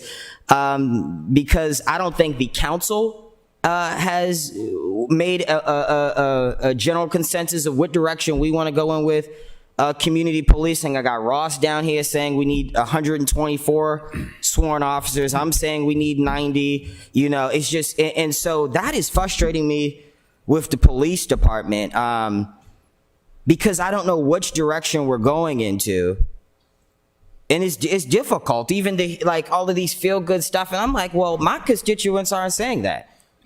My constituents are not saying that. It's a completely different response. Can you be more specific in what you're saying about changes? I would like to see if you are, if that's something that you are really serious about. I would have liked to seen it budgeted into this a clinician or something like. Alderman Gay, if I may. Again, I'm Rhonda McCoy, the administrative manager for the Annapolis Police Department.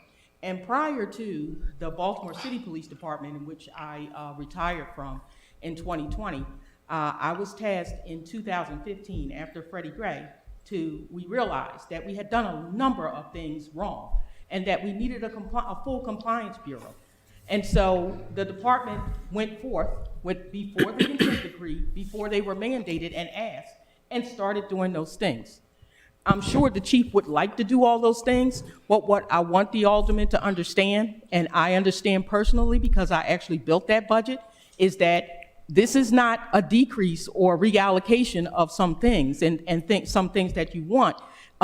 This is probably more like an increase because these things cost money and services cost money. I have So the proposal that we have of cutting 10 sworn officers and replacing them with 10 officers, they'd still be officers, we'd have to change the code, but they would not be carrying any weapons, they'd be responding to low-grade calls, assisting in that way.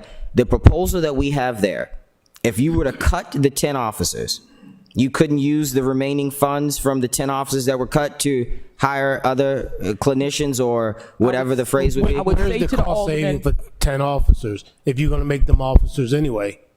Yeah, I would say to the aldermen. It's okay, but it's not about the saving. At that point, it's about taking what you have been telling us for a year and saying that you want to do community policing and actually putting teeth behind it. But I think we're mixing a couple things. You're talking about cost savings, right? If you cut 10 positions and make those 10 positions civilian police officers or police officers without a gun, where's the cost saving at? Because they still. I just said I don't think at that point it comes down to cost savings. Because this budget there's no savings in it. It's $22 million. It's equivalent to last year. Well, so there were no cuts. My point is, I'm confused. I don't know if you're talking about procedures and processes, or you talking about cutting budget. I don't know what you're trying to do here. Okay. I'm confused. Well, let me say there are this. 10 officers, 10 sworn officers, and we cut them. They're off. Can they be replaced? This may be a question for the finance or city manager. With can we let me even use a dollar amount. If the 10 officers are worth $1 million and we cut them and we have $1 million, can we use that $1 million to hire 10 other people? Well, I understand what you're saying. I think I know where you're going, and I don't disagree with that in general, but in principle, they wouldn't be police officers. They would have to, if they're certified to operate as police officers.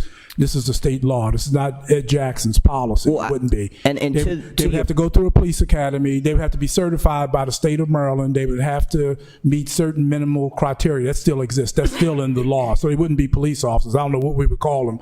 Community service officers. We would have to reclassify them. And so they wouldn't be police officers. They wouldn't have the authority. I understand where you're going, sir, but they wouldn't be police officers. By law, they wouldn't be. And Alderman, if you're looking for, let's say, taking a police officer and replacing them with a psychologist or any professional field, that's going to be more money.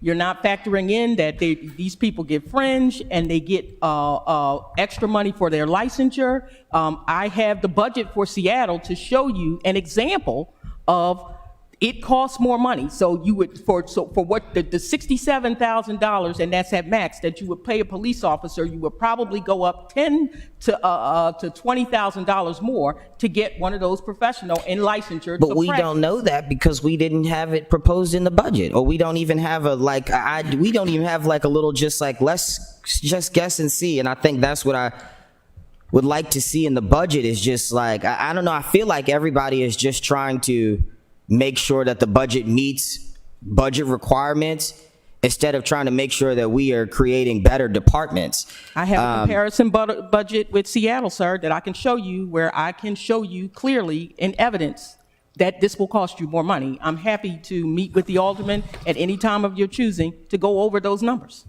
Well, I would like to. Yep, sure Jody can figure out with the amendments. We'll play around with that and see what we can do. Let me say this as a sidebar. You by far have the toughest ward in terms of social problems. You have generations of people who have been underserved. You have people who have been victims of discrimination. You have people who are alcohol and drug dependent, not stereotyping, but these, and this has nothing to do with, well, you can make the argument for race, but you have poverty. These things have to be addressed. If we're going to be the type of city that's consistent with Mayor Buckley's mantra, one Annapolis, then I understand what you're saying. But that kind of reformation would require something that's far more comprehensive that's just in the budget. And I think that you are absolutely right. We need to have a discussion about that, because behaviors result from those things. When you have abject poverty, when you have a hopelessness, when you have all those things. I was a sociology professor, so I know the terms, and I know what those terms mean and how they apply. Those are behaviors. Those are antisocial behaviors that result. Why wouldn't you have some of the problems in certain communities in Annapolis, given what they're up against every day? You know, mental illness, can't feed their children, and all these other things, a drug culture, settling disputes with violence. What we're trying to do in Annapolis PD is to do our very best with the resources that we have to create an environment to let people in your ward know that we care about them. We're willing to do our very best to take them where they are and provide the services. I'm not is not reflective of that, though, and that's what I'm saying. Mm-hmm. I mean, like the description, the policing, all of that, you guys do a really good job of talking, but the budget is not reflective of that. And so how can you move forward with community policing without taking this $22 million budget and revamping the police department, like completely surrounded around the scopes of community policing that you laid out? Well, I thought that the PowerPoint presentation that we presented in part, before we even got into the numbers, I thought it was visionary in its scope.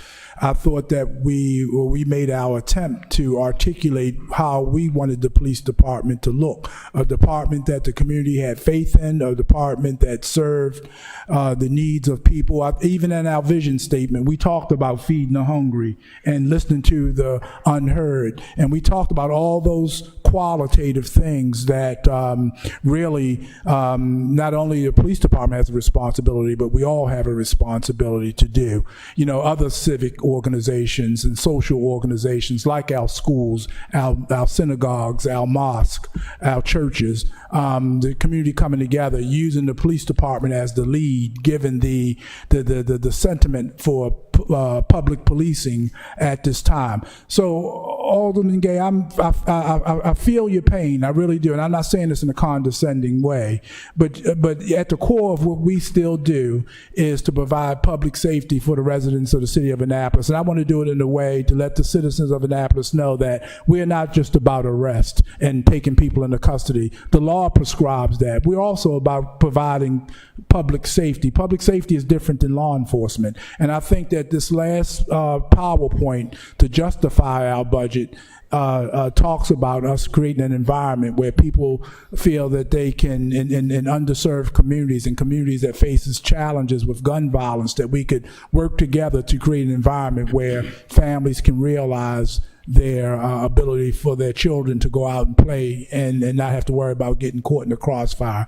We're not going to resolve it tonight, and we're not going to resolve it in the few sessions that we've had. It's just not enough time. These are generational problems that we have to work collaboratively together to fix. But when we talk about police officers, if we defund 10 positions and took away their authority to carry a weapon and have enforcement, but a police officer has a definition in the state of Maryland, most do. You have to have the authority to arrest. You have to have qualified with a sidearm. You have to have certain skills beyond our ability. Annapolis is the hiring authority, but in order to be certified and operate as a police, you have to have that kind of training. So that's a whole nother discussion that we need to have. But my understanding, I'm not putting words in your mouth, you want something done about the social problems in your ward. I'm not asking the police to fix. No, I'm not saying you're asking that. I mean, you want them resolved. I'm not saying you're asking us. I'm saying that you want those resolved. I don't want you to resolve them in the budget, but I would have just liked to see. I mean, this is literally like, I just don't see the change in it at all. within the I don't know. That's just my personal opinion. Can I give the add floor back. something? So I know you say you don't see the change. You talk about community policing. The chief part of his community policing model, we added the reentry unit. Reentry unit got started June of 2020. 231 citizens, and most of them are from your ward, sir. 32 in the month of February, March. 7 individuals have gained permanent employment through our reentry program. 3 individuals entered substance abuse treatment program. 4 were assisted with housing matters, which included permanent housing, shelter, housing, temporary hotel stays. 32 individuals, parole and probation, had face-to-face visit with our officers and the parole and probation agents. We also helped with the state's attorney's office. We had expunged 12 criminal cases through our officers in that program. We partnered with Freedom Fighters reentry program that links returning Annapolis residents to wraparound services. We also partnered with the U.S. Office of Probation. APD probation agent conducted home visit with our Annapolis police officers. 2 of our clients voluntarily turned themselves in on misdemeanor warrants. 1 is still in jail, and we still in contact. So when you start talking about community policing, that's what a police department can do when they reimagine their role. And I think those things should be commended. I think the officers of Annapolis should be commended. I think the reentry unit should be commended. And those are things that we're going to continue to do and continue to build on. And again, I think most of those citizens that we helped came from your ward.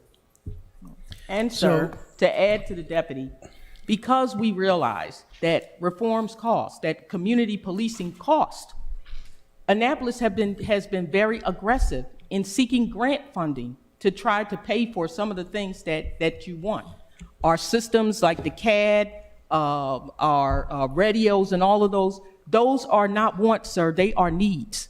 The department cannot survive without that equipment. These are things that, I know you keep seeing the same things in the budgets, but I want you to realize that they're not wants, they're needs. The police department cannot function without most of those things that are listed in those budgets. They're not just things that we want. For the things that we want, we have gone in. We recently tried to apply for a grant to enhance reentry, a $1 million grant that would go out and help us to try to reach more people in the Annapolis community and in the surrounding area, because we do realize people from AA County and Annapolis interchange with one another. These are the things that we try to do. When we don't have the money, sir, and you asked about what we were doing with our grant personnel, that's what we're doing. We're seeking for dollars that we don't have to put those programs to work, to task, to realize the dream of community policing, because we know that you don't have it in the budget, but we have to get it if we're going to realize the dream. But most of the things that you see in that allocation are definite needs. They are not wants. And let me say this real quick before I forget to say it. I would be darn near remiss. When I look at the models, I've seen models from Portland, Oregon. I've been out there. Got on the plane and flew out there. Oakland, California, I've been there. Spokane, Washington. What does all those agencies have in common, those police departments? They have very, very long, going back to the 1950s, records of discrimination and brutality. They all under consent decree. So a lot of the things that they're doing, Alderman, is because the federal judge is mandating that they do it. I'm gonna stake my reputation. This is being streamlined to residents looking at this. If we would ask the DOJ, the U.S. DOJ, to come in here, they wouldn't have a problem. They wouldn't come here because we don't meet the criteria. We are doing a whole lot of things that wouldn't be on that rate. I understand you're saying preemptive, but we're not even doing the things here. But that's my point, though, because we can't keep saying that there aren't issues. Duan, I need to interject here in another time and process check. I actually think this is the kind of dialogue we should have in the budget. And I'm happy that you're bringing up these issues and pushing them because this is really the only time we get to interject these kinds of overviews. And I think this dialogue is good. But I need to ask you again, we have fire who's now sitting there patiently for 2 hours. And I don't have a problem continuing with this dialogue. I do have a problem keeping Doug and Carol here if we're not going to get to them. So again, I want to check with the council.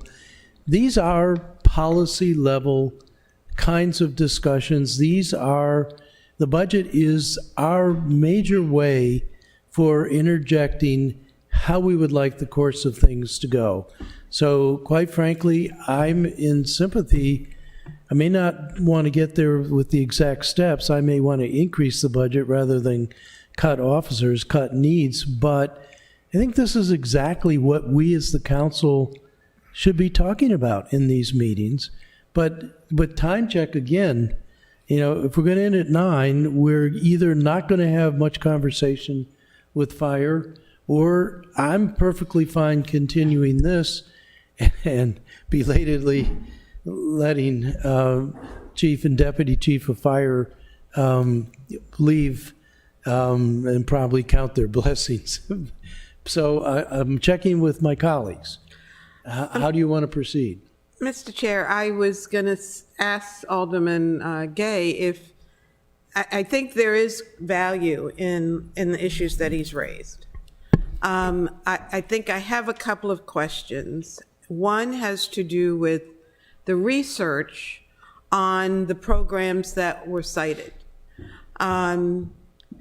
Because I believe those programs or those jurisdictions that have implemented community policing, as you've described, have created committees that have been working over a period of time to look at the benefits and the detriments, for lack of a better word, because there's always some downside, just like there's some upside.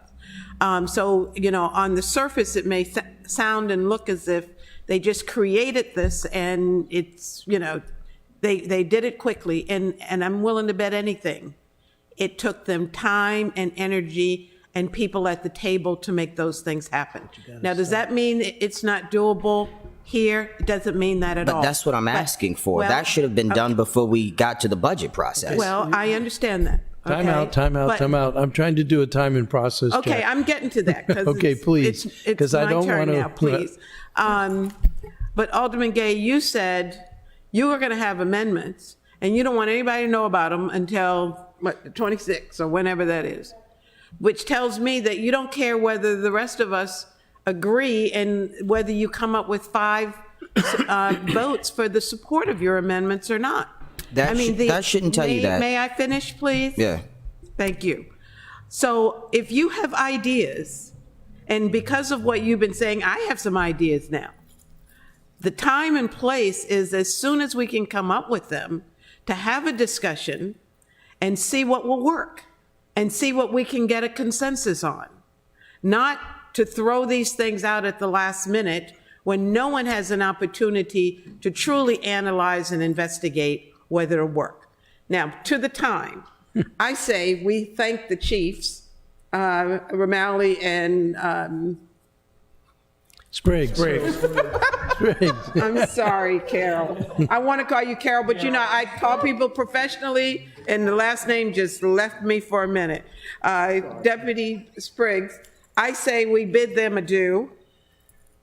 I agree. It's not fair to keep them any longer. Yeah. So that's my 2 cents. So, all right, Alderwoman Tierney, do you have comments on?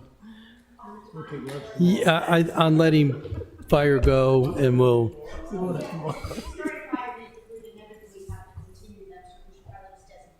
Yeah, I'd rather give them a full amount of time to be heard and to respond.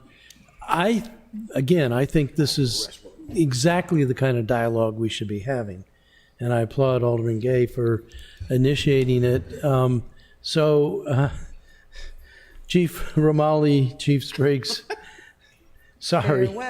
We do truly apologize, but I think there might have been a lesson here that, by observation, that could help you. I don't think the situations are at all the same, and I actually, frankly, think that dialogue with you will be much shorter, but this is good. I mean, I think this is really what we have been doing as the city council all along. So I apologize for not managing our time better, but we don't want to keep you any longer.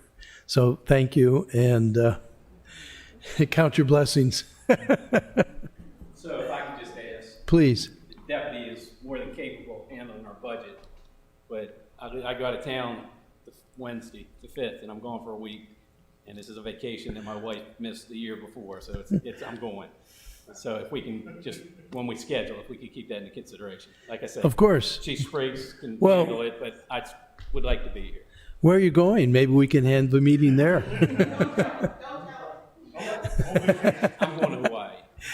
All right. Sign me up.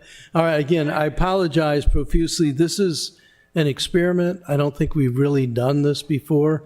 And I don't mean to abuse your time, but I think we need to continue with this dialogue, and we'll take it as far as it needs to go. So thank you. Sorry. I would have stayed till 12. Right. Alderman Savage. Thank you, Mr. Chair, and thank you to Fire. Look forward to chatting with you upon your return. But so yeah, I agree in large part with my colleague from Ward 6. But I also agree with the chief and Alderwoman Finlayson in that I do think it's good to have the conversation, but it is going to require more time. I don't think we can do all this in the budget. And like you said, Alderwoman, I think other jurisdictions have set up task forces. I had originally had one set up to come out with the peace ordinance, but I wasn't able to get that finished in time. But that is something because I looked at Montgomery County as an example, and they did set up a whole reimagining policing task force. It was a huge effort. They actually hired outside consultants to go through the process.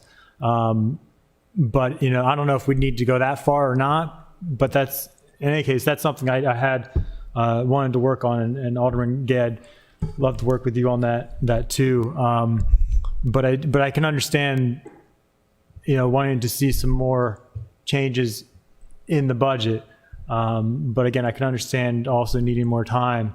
But I also have to say, in terms of the cost, I hear you in that some of these changes would require more cost. I think we would need to know that. But on the other hand, I think, if we set these priorities in the budget, you're still going to need to figure out a way to meet these goals without the changed budget, unless we actually change it. Because when we set that policy, because for example, some departments you'll notice, I think we're proposing to add maybe 4 positions or 4 new civil servant positions, and some of the departments have found that money internally to pay for those positions without having to come to the council. And so that's where kind of one of the things I was getting at is with some of your special units, if we do say, okay, we want to remove 10 officers, armed officers, and replace that with 10 new equivalent officers that are unarmed, then you may need to look at some of the services. Maybe we need to, I don't know how long we've had K-9, not to pick on that, that's just a good example, I think. Maybe we need to look at utilizing the county's K-9, because that's, again, one thing I noticed when I was looking at the city of Bowie budget is that they did have a number of services that they kind of offloaded to the county. They would partner with them because economies of scale, it's much cheaper for them to do it than us as a small jurisdiction. And we're just facing a lot of challenges in terms of budget lately. We've had, before we got the relief effort, our expenses grew 12% from last year, but our revenue was only up 2%. Now it's up 9% because we have the relief package, and that's growing. And so we need to figure out long-term how do we respond to that? Because the police used to be only about, they used to be, I think it was 18-19% of the budget back in 2000, and it went up to a little over 20, and now it's like mid-20s in terms of the percent of our overall expenses. So that's just something I think we're trying to wrestle with, and I certainly don't expect to be able to deal with all that in this budget, but But in any case, and also regarding the officer definition, I hear you, and I think what Alderman Gay may have been alluding to is that with our adequate public facility standard, what we consider officer is defined in our code separately from the state. Because in the past, we've actually had, I think, some inspectors or other random public works director or something who was head of public works was considered an officer per our IPF. And so I think that's what Alderman Gay was referring to. So even though his 10 new officers, I don't know what he's proposing, but if his 10 new officers were going to be just mental health first responders or something like that, then they would be considered officers per our code, but maybe not necessarily with the state. And I don't know if there may be state requirements that we're not aware of in terms of how many you need to have. Yes, sir, they are. And I just want to put this out there, too. We're the capital city. I'm familiar with Bowie. My career has been longer than Bowie's been in existence. They're a fairly newly incorporated city.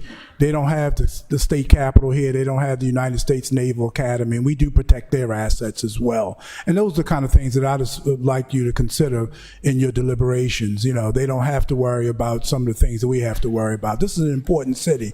It's not large like Baltimore City or Baltimore County, but it's at the seat of Anne Arundel County government. And so we have assets here that require law enforcement response. And so I don't want us to make decisions, or I would beg us not to make decisions that has consequences that we're not prepared to address. And so that's my assertion, that when you look at other cities, either they are in consent decree and they're under federal mandate to do those things because of a history of things that we just haven't done, or their dynamics like Bowie.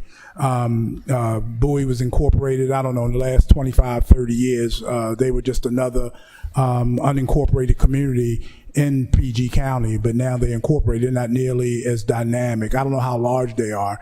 I suspect that they're smaller than we are, a little bit smaller. They have Bowie State University, but they have their own police department. I was personal friends with the chief there to protect the campus. But we're different. You know, we have St. John's, we have the Naval Academy, there's so many dynamics here. And so on any given day, we're called upon, and we have the skill set to be as responsive as any good police department in the country. And so I have to take this back to the men and women, and policing is one of those things where we keep in the back of our mind, we're expected to protect. And if we lose our life in the execution of our public duty, it's an honorable way to die. And when you have men and women, you give them guns and you put them in harm's way, there has to be some morale attached to that. Stan served his country as a United States Marine. I'm not going to say soldier because I don't want to hear the argument. He's not a soldier, he's a Marine. But he served his country. My dad was a Marine. And I think when I hear him talk, and I heard my dad talk, my dad is long deceased, they talked about things like duty and honor.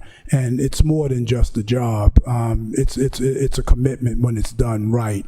And I would argue that in our deliberations, we must understand that we don't have those problems. I understand that there's been problems in other agencies. I can even understand us wanting to make sure that those things don't occur. But I don't have the answer tonight. I'm not going to pretend to. But when we have these deliberations, we don't want to harm the very people that we are purporting to help. They need us in Robinwood. They need us in Harbor House and Eastport Terrace. They need us in Bywater. They need us in those communities. And I would argue that what we've done up to this point, and we're still realizing community policing. Most of my tenure here as your police chief has been COVID. COVID has hampered me. Most of the time I've been here, I've been impacted by COVID. So the things that previous police chiefs had the opportunity to do, I haven't been able to showcase that because we've been hankered in or shut in due to this pandemic. But surely I have a vision that if I am given the opportunity and allowed to have the tenure to see it through, to be that model that yourself, Alderman Savage and Alderman Arnett and Alderman Gay talks about, when you talk about realizing the police department that's not caught up in this national trend of excessive force and bad shootings and a disconnect from the community. You all would know that by now. If we were in trouble like that, trust me, you would know that by now. Everybody in this room would know that. And so we work tirelessly to make sure that we have the best police department you can be proud of. And I'm all open to talking about how we can be the best that we can be. But I would ask you to please keep the men and women who so proudly serve every day that are not here tonight in mind, and those young 22-year-olds that we tell their parents that we're going to protect them and keep them safe. When after they get out the academy and Mayor Buckley swears them in, almost all of them, the men and the women, the first thing their family say is, Chief, look out for my son, look out for my daughter. And we just want to make sure that in everything that we do, we keep the community in mind. And to add to the chief, he talked about the assets that we have to protect here in the Naval Academy, the college. One of the things you didn't mention is tourism, right? So we have a big industry for tourism here. I would argue that Annapolis probably had more tourists than any other city in the state of Maryland. So we have that responsibility. We just saw the governor make an announcement that he was going to move 3,000 state jobs to downtown Baltimore. I would argue that probably crime in the downtown area, which had an impact on tourism, is probably the reason why some of that happened. So we got to protect the tourist industry here also, and that's another reason why we need those assets. Absolutely. Yeah, I hear you, and I appreciate that. And I think, again, where we're trying to come from is how do we get a sustainable fiscal model for the city? Because right now we don't have that, and the cost and the department has grown like crazy the past, especially with the fire as well, at an unsustainable level. And so any ideas you have along those lines, but again, that's where I hear you in terms of you need more money, but we can't do that right now with our government. We need to figure out ways to save money. If that means looking at where we have overlap with Navy coverage or Department of General Services coverage or county coverage and where we can find efficiencies, I think that's what we're looking for, because I'm sure we have not always had a K-9 department. We've probably not always had a bomb squad department, but we've always had these agencies here to protect or to work with, right? The Naval Academy, all these other assets. So that's where I'm kind of wondering as well, if we got along previously without some of these special units, maybe we can do it again if need be and have some sort of cooperative agreement. Again, I don't even know necessarily where to get started with that. I'm trying to plant a seed in your head and in my colleagues' heads as well to look at in the future, because we've got to figure out how to balance this budget. Otherwise, it's going to mean laying off people and restructuring more than just the police. And so as the two biggest departments, that's why you're getting picked on, so to speak, and so is fire, because they're the two biggest. I just want to make sure when you talking about departments that you're only talking about 1 and 2 people, right? So when you say SWAT, say if you want to get rid of SWAT, well, SWAT is made up of people from other different units. K-9 unit, I think, have a sergeant and 2, and most of them support patrol. So when you say a unit, you're talking about maybe 1 or 2 people for the most part. That's a good point. Yeah, that's what, I don't know the details, but we certainly look forward to going through this in the future. But I'm going to look at a lot of other jurisdictions. I just looked at Bowie and I think Frederick for the moment, but Bowie's actually it's larger. It's almost double our size in population, but also area. But again, they only have, and this is full-time equivalents, they only have 90 compared to our 170, I think now. So that tells me maybe that if they can find efficiencies, maybe we need to look the same way. I mean, like you said, there are a lot of differences too, but we're trying to find something to. Have you looked at the public housing population in Bowie? Not yet, and I haven't looked at the crime stats. That's why I think we need to set up some sort of task force to look at a lot of this information, because frankly, we don't have the capability to be spending that much. I think that the councilman would benefit from forming that council and then commissioning a study, to study response times, talk with because we're making assumptions, because we can't speak for the county. Right. And so some of these things, have to be, convened with our law department and MOUs with the county. They have to agree to do some of these things. So I think it's beyond this body right now, because we cannot speak for the county. And let me say this. I've said this, I don't remember when I said it, but let me offer it again. I would really encourage you, to do a ride along. Anybody who wants to do a ride along and see firsthand what we do, it's open. Anytime you want to spend a day with us, I think it's healthy. I think that if you get an opportunity to see things through our lens, to actually see what an officer does in real time, that would give you some perspective. I'm not saying that to change your mind, but I would like for you, when you talk about what we do and what we should be doing, I think it has far more teeth, far better bite, I should say, if you've had the opportunity to do a ride along and to listen, and we pair you up with an officer. You don't have to stay the full shift, but just go out there for a couple of hours and see what we see every day and see some of the challenges. I promise you we'll keep you safe.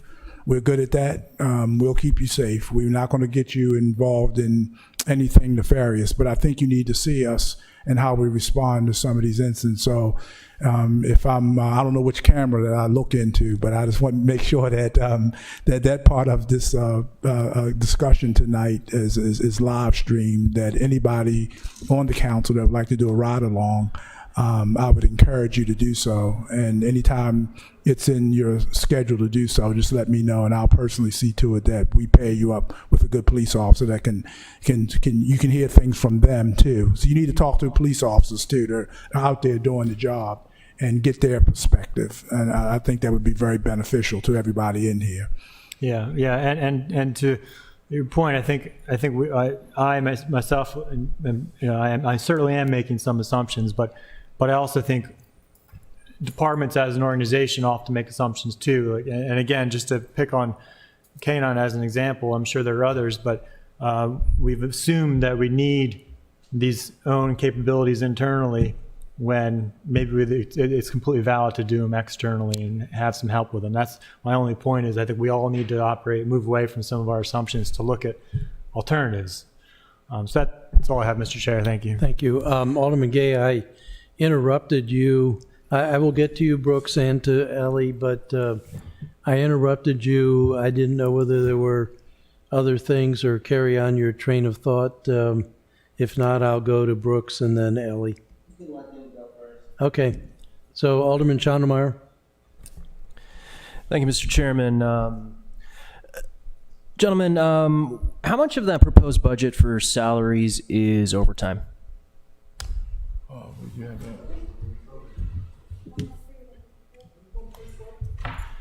And if we don't have specifics, like I also emailed this to you when I was thinking we could get fire too, but I'm being told 1.4 million. What's your question? Could you repeat it? but how much of like the proposed budgets and salaries is like based upon overtime pay? So it's 1.4 million, and I don't know what these discussions may have to do with increase or decrease in overtime, because when you're short on staff, you may have increased overtime, so that may be one reason why it's that high. Okay, what's the policy behind if an officer gets overtime? Do they have to get pre-approval? Yes, sir. Okay. Yes, sir. Yes, sir. Alderman Shannemeyer, no, officers can't determine whether they work overtime. That's a management decision. So we don't do what some of the Baltimore racket used to do, where they arrest someone towards the end of the shift and then take the write-up time. And No, sir. No, sir. In fact, the way our shifts are structured, I mean, that can happen. It can, but it's very rarely that it does. We just don't have that kind of volume. And by the way, I look at those kind of things. I'm a certified inspector general. I'm certified through the Association of Inspector Generals, and I want to keep that designation. And if I don't do the right thing, even this agency, my certification can be revoked. And that's true. If all it takes is a valid complaint, and I like to keep that. That helps me with my employment and my own livelihood. And so I'm real big on overtime expenditures and how we manage that. But it goes to what Jody just said. Due to our staffing shortages, we've had to have used it, especially after a violent night or a violent weekend, on a preventive end, when I want to increase patrols beyond our normal strength, we have to pay overtime. Or things like we paid overtime, just to give you some real quick examples, the Naval Academy, the special events, the games with the Naval Academy and the boat shows and historically, things of that nature. When we were under the threat of the Capitol being attacked back in January, we received credible intelligence that it may be coming to the city of Annapolis because we were the closest capital city to the United States Capitol. So we fortified the city so that we didn't have a tragedy. So those are kind of examples when overtime expenditures are used. So most of our overtime requests are predictable then? They're predictable, and yes, sir, and they're tightly controlled, and officers don't determine that. Supervision makes sure that, and I've been really pushing that we need to strengthen our supervisory resolve. But I haven't seen a pattern of unquestionable expenditures, and I don't think Rhonda's seen any. And our overtime, some of our overtime expenditures, and what we want you to know is that we are proactive. Again, we seek grants, and so some of our overtime is paid through grants. That insurrection, unlike other jurisdictions, we got a grant. We were on it. Right. Before they even asked, we jumped on it and said, listen, we had some savings from a grant that we already had, and due to COVID, we didn't spend those funds, but we know that there are credible threats here, and we would like to reprogram that money so we don't have to go to our budget and we don't have to task our citizens. Can we reprogram that for that event? And they let us do it. And so we, at most times, if we know that we're going to have initiatives like certain things, we will look. We have a part-time grant coordinator, and we often ask her to, task to look for things that we want to do that we know the budget can't pay for. And so we are all working with you. We want to be good stewards over the economy that the citizens have entrusted us with. That's a part of our vision statement too. Part of our vision statement. And so one of those things is to seek, grant funding. That may be an answer to some of the people that the good alderman wants to hire. That we look for a substantial rather than many grant funding. There are larger grants. The one that we were looking at for reentry was over $1 million, and we, Alderman Gay, I'm happy to say that we were looking to hire civilians with that funding. We were not looking to supplement. We were supplementing some overtime. We were looking to hire civilians to help us with reentry, and we were looking to give most of that money to our partners, to freedom fighters, to all the other agencies that can assist us in keeping the public safe and ensuring that we do realize or actualize to community policing. But as the chief often says, community policing is a philosophy, and so we are trying. But what we do want you to know is that we are excellent stewards over the economy that you give us, and that we will seek a grant when we don't have the money. Thank you.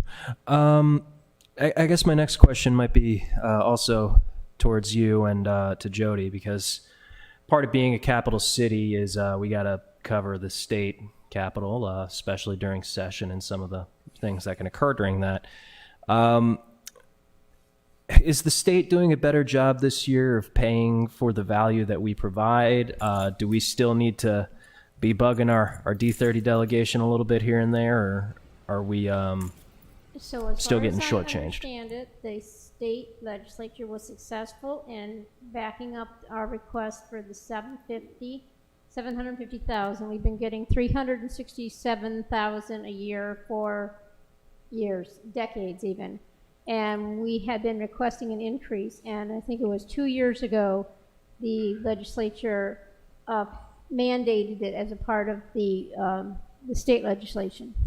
And in the two subsequent years, it was reduced back down to the 367. And so it's in there. The government, go ahead. We're actually, instead of 750, they got 760,500 this year for. So they actually got 10,500 more than. There was we asked for. There was a CPI provision Sarah in that Alvarez, legislation, and there's probably 2 years of CPI increases on that provision, so it could be more. That's great. But last year, we thought we had 750, and when they were making reductions for COVID-related cuts, they cut our 750 back to 367. So, hopefully we'll get it. It's in there. Hopefully nothing else happens to cut it back. So he cut us back again? Yeah, it was a COVID cut because their budget was so strained for COVID. Of course it was, Larry Hogan. Of course it was. Thanks. Alderwoman Tierney. Thank you. Thank you. Thank you for allowing me to listen. And let me see if I think what I'm observing is that there is this disconnect. And part of it is that you're sort of boxed in with the performance measures that we have and you have. And what I see is that your budget does not reflect the policy that the city council wants to see. It's sort of a chicken and the egg example. And I think from listening to Alderman Gay, what he would have liked to see, and I'm making this up as I go, is that you sit there and you say, we've got chokeholds, we've got, cops firing guns instead of tasers, and we've got them shooting, we all know what we've been seeing nationwide. And if you came up and you said, we've got to address this stuff, and we've got to stay within budget, and we want to take so much money from the SWAT team that we have and put it into training so that we will have good officers. Hypothetically, I think that's what we're looking for, where there's always a reason to add money. I mean, always a reason to add money. But we really have to change the mindset into not adding money, but realigning it, realigning your budget to the urgencies of this time. And because the budget is an urgent thing, we don't want to lay off police. And we also, what are the and I have no idea what I'm talking about, but I don't imagine that you're going to get much recruiting if you say to a potential police officer, we don't want you to have a gun. I don't know. That just seems, but so the common thread in all of this is training. And I didn't see the line item in your budget. Well, this is my question. I was listening to, yes, it was a podcast, but this was, I think, in California, and they said that the amount that they spend on police training as a percentage of salary is like what they train a licensed beautician with. It was just this phenomenal low percentage of training, and that is really critical right now. The common thread in all of these instances is that you've got, the training, and I'm not saying that the training is correct. That also has to be realigned. We're going to be getting rid of chokeholds and all of that traditional whatever it was. So my question is two things: and this is in the category of help us help you. Do you have enough money for training? And if you don't, what can we look at with you to give you enough money for training? Yes, the answer is that as a former full-time college professor, I'm full, and if we're going to be a profession that requires us to have the best cutting-edge training, we do a lot of training in-house. We have certified people to train, including myself. But I would love to be able to go, but training is expensive. I would love to go and look at the best cutting edge training. And again, everything's been dried up this year, but when things open back up again and we can freely fly and send officers to different places to get training, you have no argument here. De-escalation training, training on good public relations or community relations, training on, I'd love to send a couple of officers to college if they choose to do so. I'm sad that we don't have that anymore. Do we still have that? I was told that was cut. Through a grant, but it should be a part of our budget that we actually send officers who don't have a baccalaureate or graduate degree to school and make that kind of investment in them. But that's my point is but I don't want to add money. I mean, I would want your response to be, we can't add money, and we really don't know if we need the bomb squad. City Council, will you accept if we prioritize training right now versus X? And that's what I'm looking for. But I don't want us to say, that kind of thinking. Yes, ma'am. And I don't want my remarks to be flippant, but we don't need a bomb squad until the bomb goes off. I know. Then we should have had a bomb squad. I know. And I don't mean that disrespectfully. I'm being hypothetical. Yeah. Because we live under that kind of threat, or we don't need, just last 2 weeks ago, 44 pounds of heroin was on its way to the ship headed towards Annapolis, and then we got another large seizure. But no society is immune from that. No society that I'm aware of. It's the same analogy with fire protection. I mean, it's all that for one fire. It's and I understand that. I'm just, we just can't keep. We have to align the budget to meet the urgency of our time.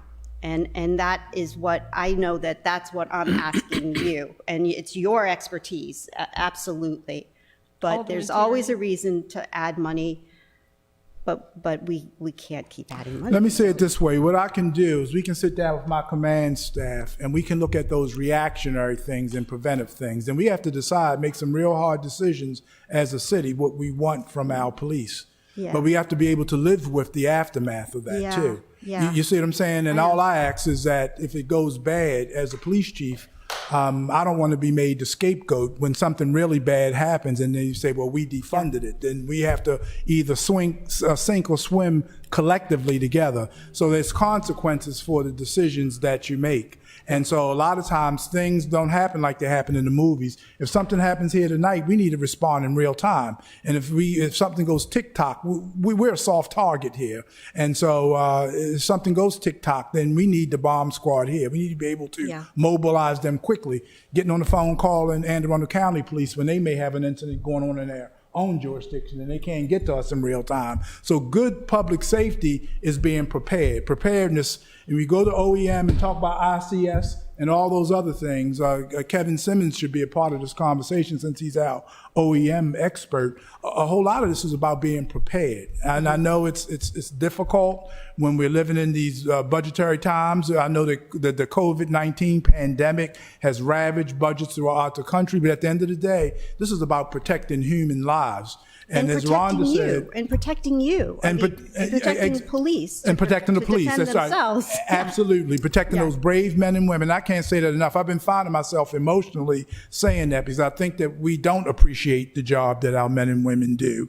And I say appreciate. I'm not talking about it. I mean have a deep understanding. And I say appreciate. I mean the same way you would appraise a painting. We don't appreciate its value a lot of time. I think we all appreciate what they do to protect us, but we don't appreciate what they have to go through. That's why I mentioned the ride along, because that'll give you an appreciation, not only their duty and their service, but it would appreciate what the challenges that they face. So that's what I mean by appreciate. I don't mean that the council is unappreciative of their service. Sometimes you have to actually see what people do real time, much like a surgeon in shock trauma. You wouldn't be surprised at what they have to go through just to save one life. And it's better, my mother used to tell me, it's better to have it and not need it. She was talking about education than to need it and not have it. And I don't want to get us caught in a position where we need it and we don't have it. I'd rather for us to have it and not need it than to need it and not have it. And again, I can't underscore this enough. Our SWAT team, if you go to Baltimore City or Baltimore County or most of your largest jurisdictions, those men and women come to work every day and they pump iron and they run and they do everything to prepare for that entry. We do it differently here. If we had a SWAT situation now, we just call a guy. One of the guys may come from patrol. The other one may be a detective in CID. One of them may be Captain Miguez, who has to put down his number crunching pad and SWAT up. And so we multitask here, and it saves the city a lot of money. And we have to do it out of necessity because we're so small. We have to be able to provide those kind of services. But I would argue that we don't provide it marginally. We do it right successfully. We're consulted from bigger jurisdictions to figure out how we multitask that way. I just think that we do a poor job, if I can say so honestly, of really telling our story. And it's my prayer. This is stronger than a request. This is my prayer that you all will take a ride along and spend some time with us. You can spend time with me. and to see what challenges that we face and what we prevent. Well, the other unfortunate thing is that you shouldn't be put on the defensive. I mean, we're all in this together, and that's Well, we're accountable, and I don't take it that But- way. I really don't. I'm okay, taking this in the yeah. spirit of And- this is money, and like Rhonda said, we have to be good stewards over it. Yeah. So I have no problem with the accountability. I think my frustration comes in periodically because I feel that I would love for you all to have an appreciation to actually see what we do. Our doors Yeah. open. Oh, no, I went on a ride along 4 years ago, and in the matter of 4 hours, there was a fraudulent check, and there was a Hispanic, so we had to bring in the Hispanic police. I think it was, and domestic violence, and then there was crowd control, and then the last thing was a homicide investigation, and that's when he said, "You better stay in the car." So no, I get it. I got all that. My last question is on hiring. I think I saw that you don't have any. You had one police officer assigned to hiring, and now you don't have any. So what was that all about? There's still one. That person is still, Yeah, he's still there. is still there. A police recruiter? Yes. Because that's important. That was, I mentioned earlier, that was a part-time position that was assisting us when we had a large recruitment drive. They would assist with the applicant processing. Okay. But we do have a full-time police recruiting officer. Okay, good. All right. Okay, thank you. Ms. Thank you. McCoy, were you going to respond to Alderwoman Tierney? Yes, sir. I wanted to talk just a second about process. And so with Alderman Tierney's question as to training. Yes. So let's suppose that we did take the 10 officers and we put that money into training. So now we're 10 officers short on the street. So then when we go to train, the training is going to cost us, $5,000 a session, and, we want to have a certain amount of people in the session. So I think that it's lost that we have to take and pull the officers from active service, out of active service, out of the patrol, out of CID, out of wherever they are, and put them into the training. And then we have a shortage on the street because we can't send now. Remember, we took the 10. That's a whole shift here. Yeah. So we're splitting up another shift. And so instead of the 6 officers, now you have 3.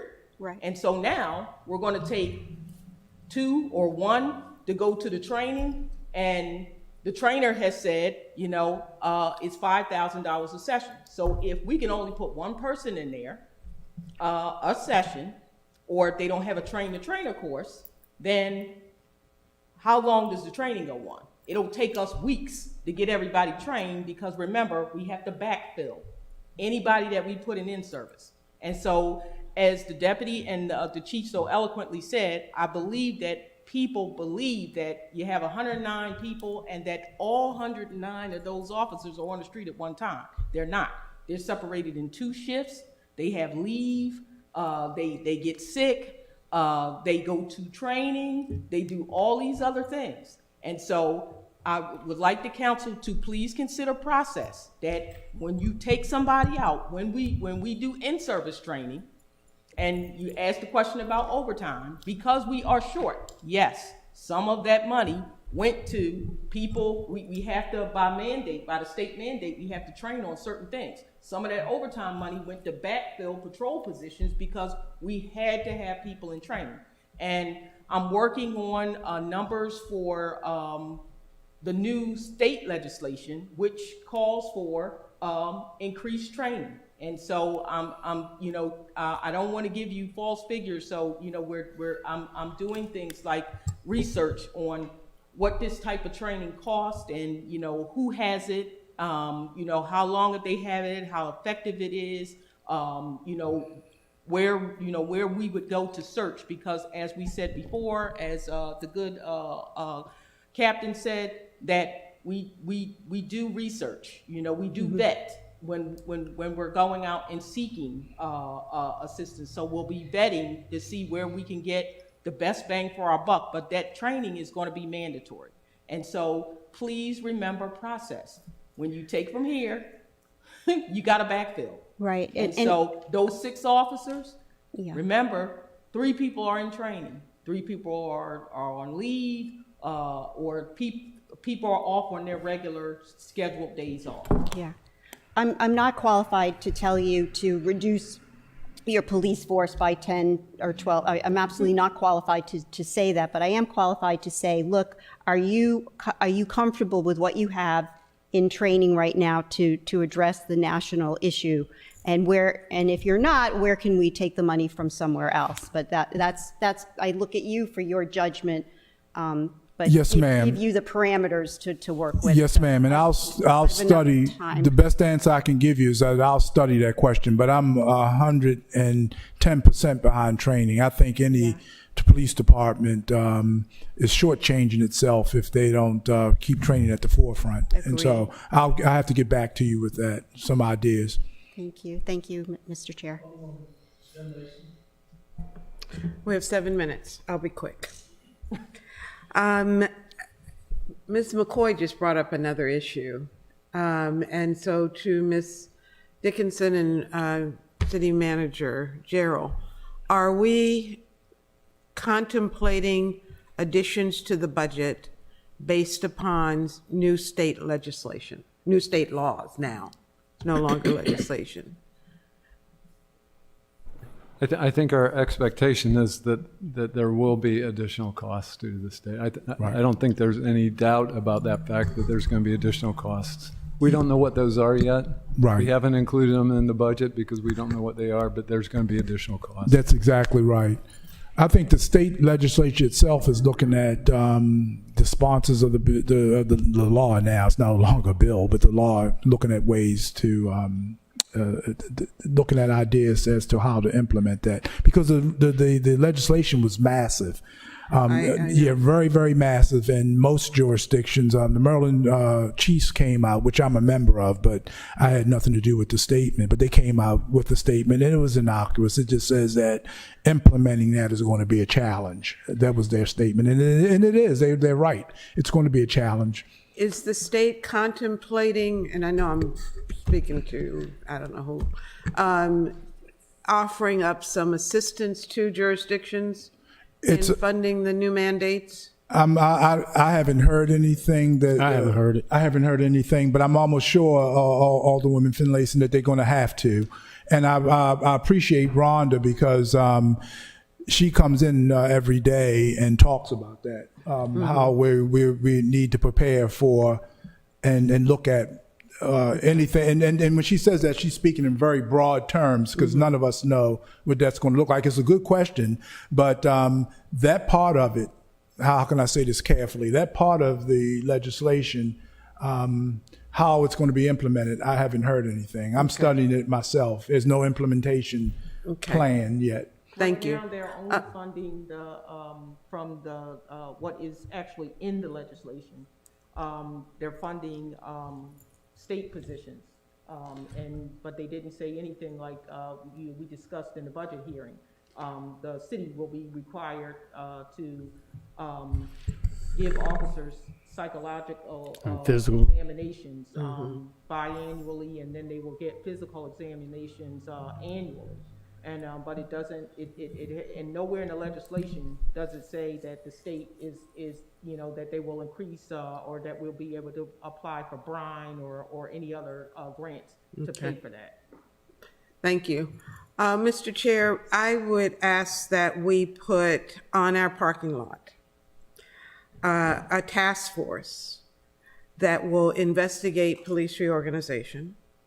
There's 3 pieces to this. Overall, police reorg.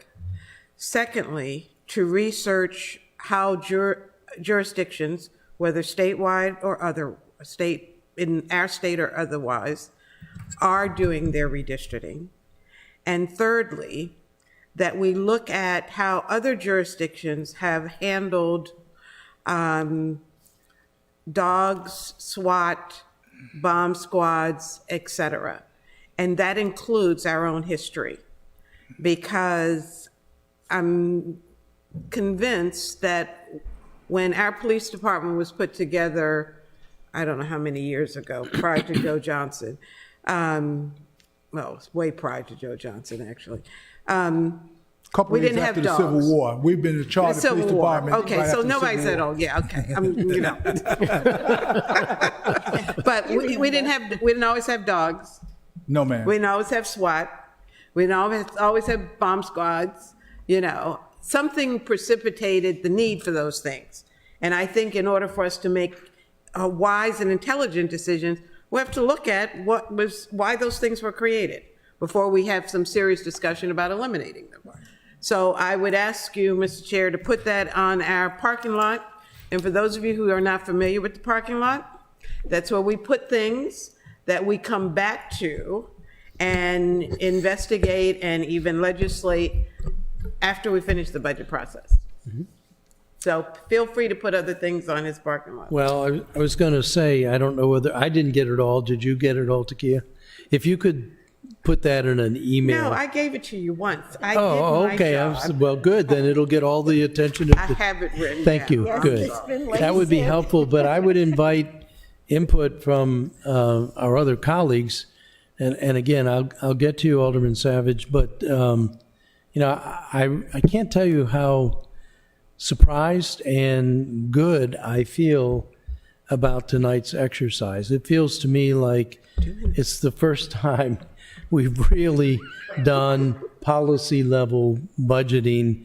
And I hope to you, Chief and Deputy Chief, you appreciate the candor with which we spoke to you. You can appreciate the zeal that we feel about this change. Ms. McCoy, I understand needs versus wants, but we may have to sublimate or recast what the needs are to get into more of the wants. I think that's Alderwoman Tierney's point. But you spent 3 hours with us, and we appreciate all of your efforts.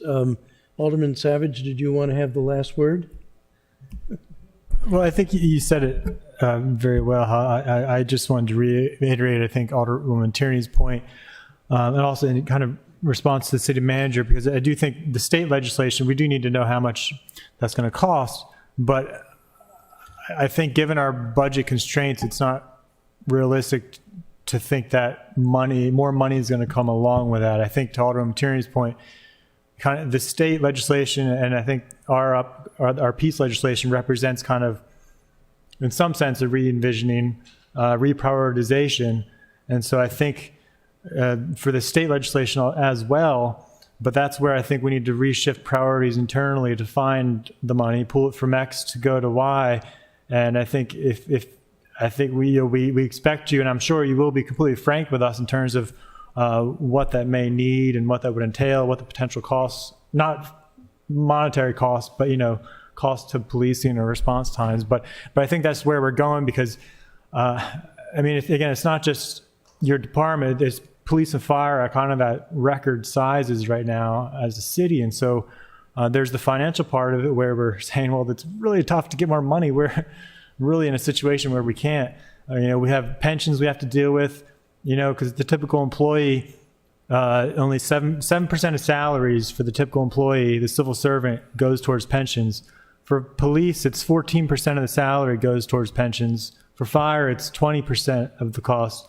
That's something, I know it's not in your control, the pensions. That's something the council is going to have to, the city manager, I guess, do negotiations with the union. But if those costs keep going up, we can't simply afford it. So there's the cost aspect, and then there's the other re-envisioning community policing, which we want to support you on, and it's just a matter of figuring out how do we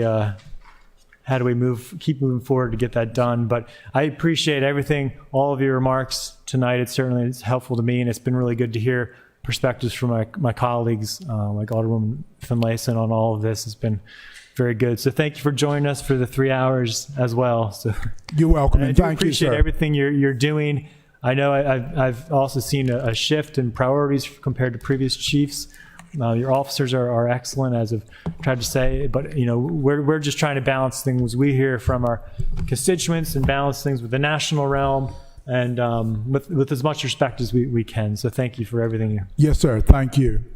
Mr. Chair, I'll be Alderman Payon and move to adjourn.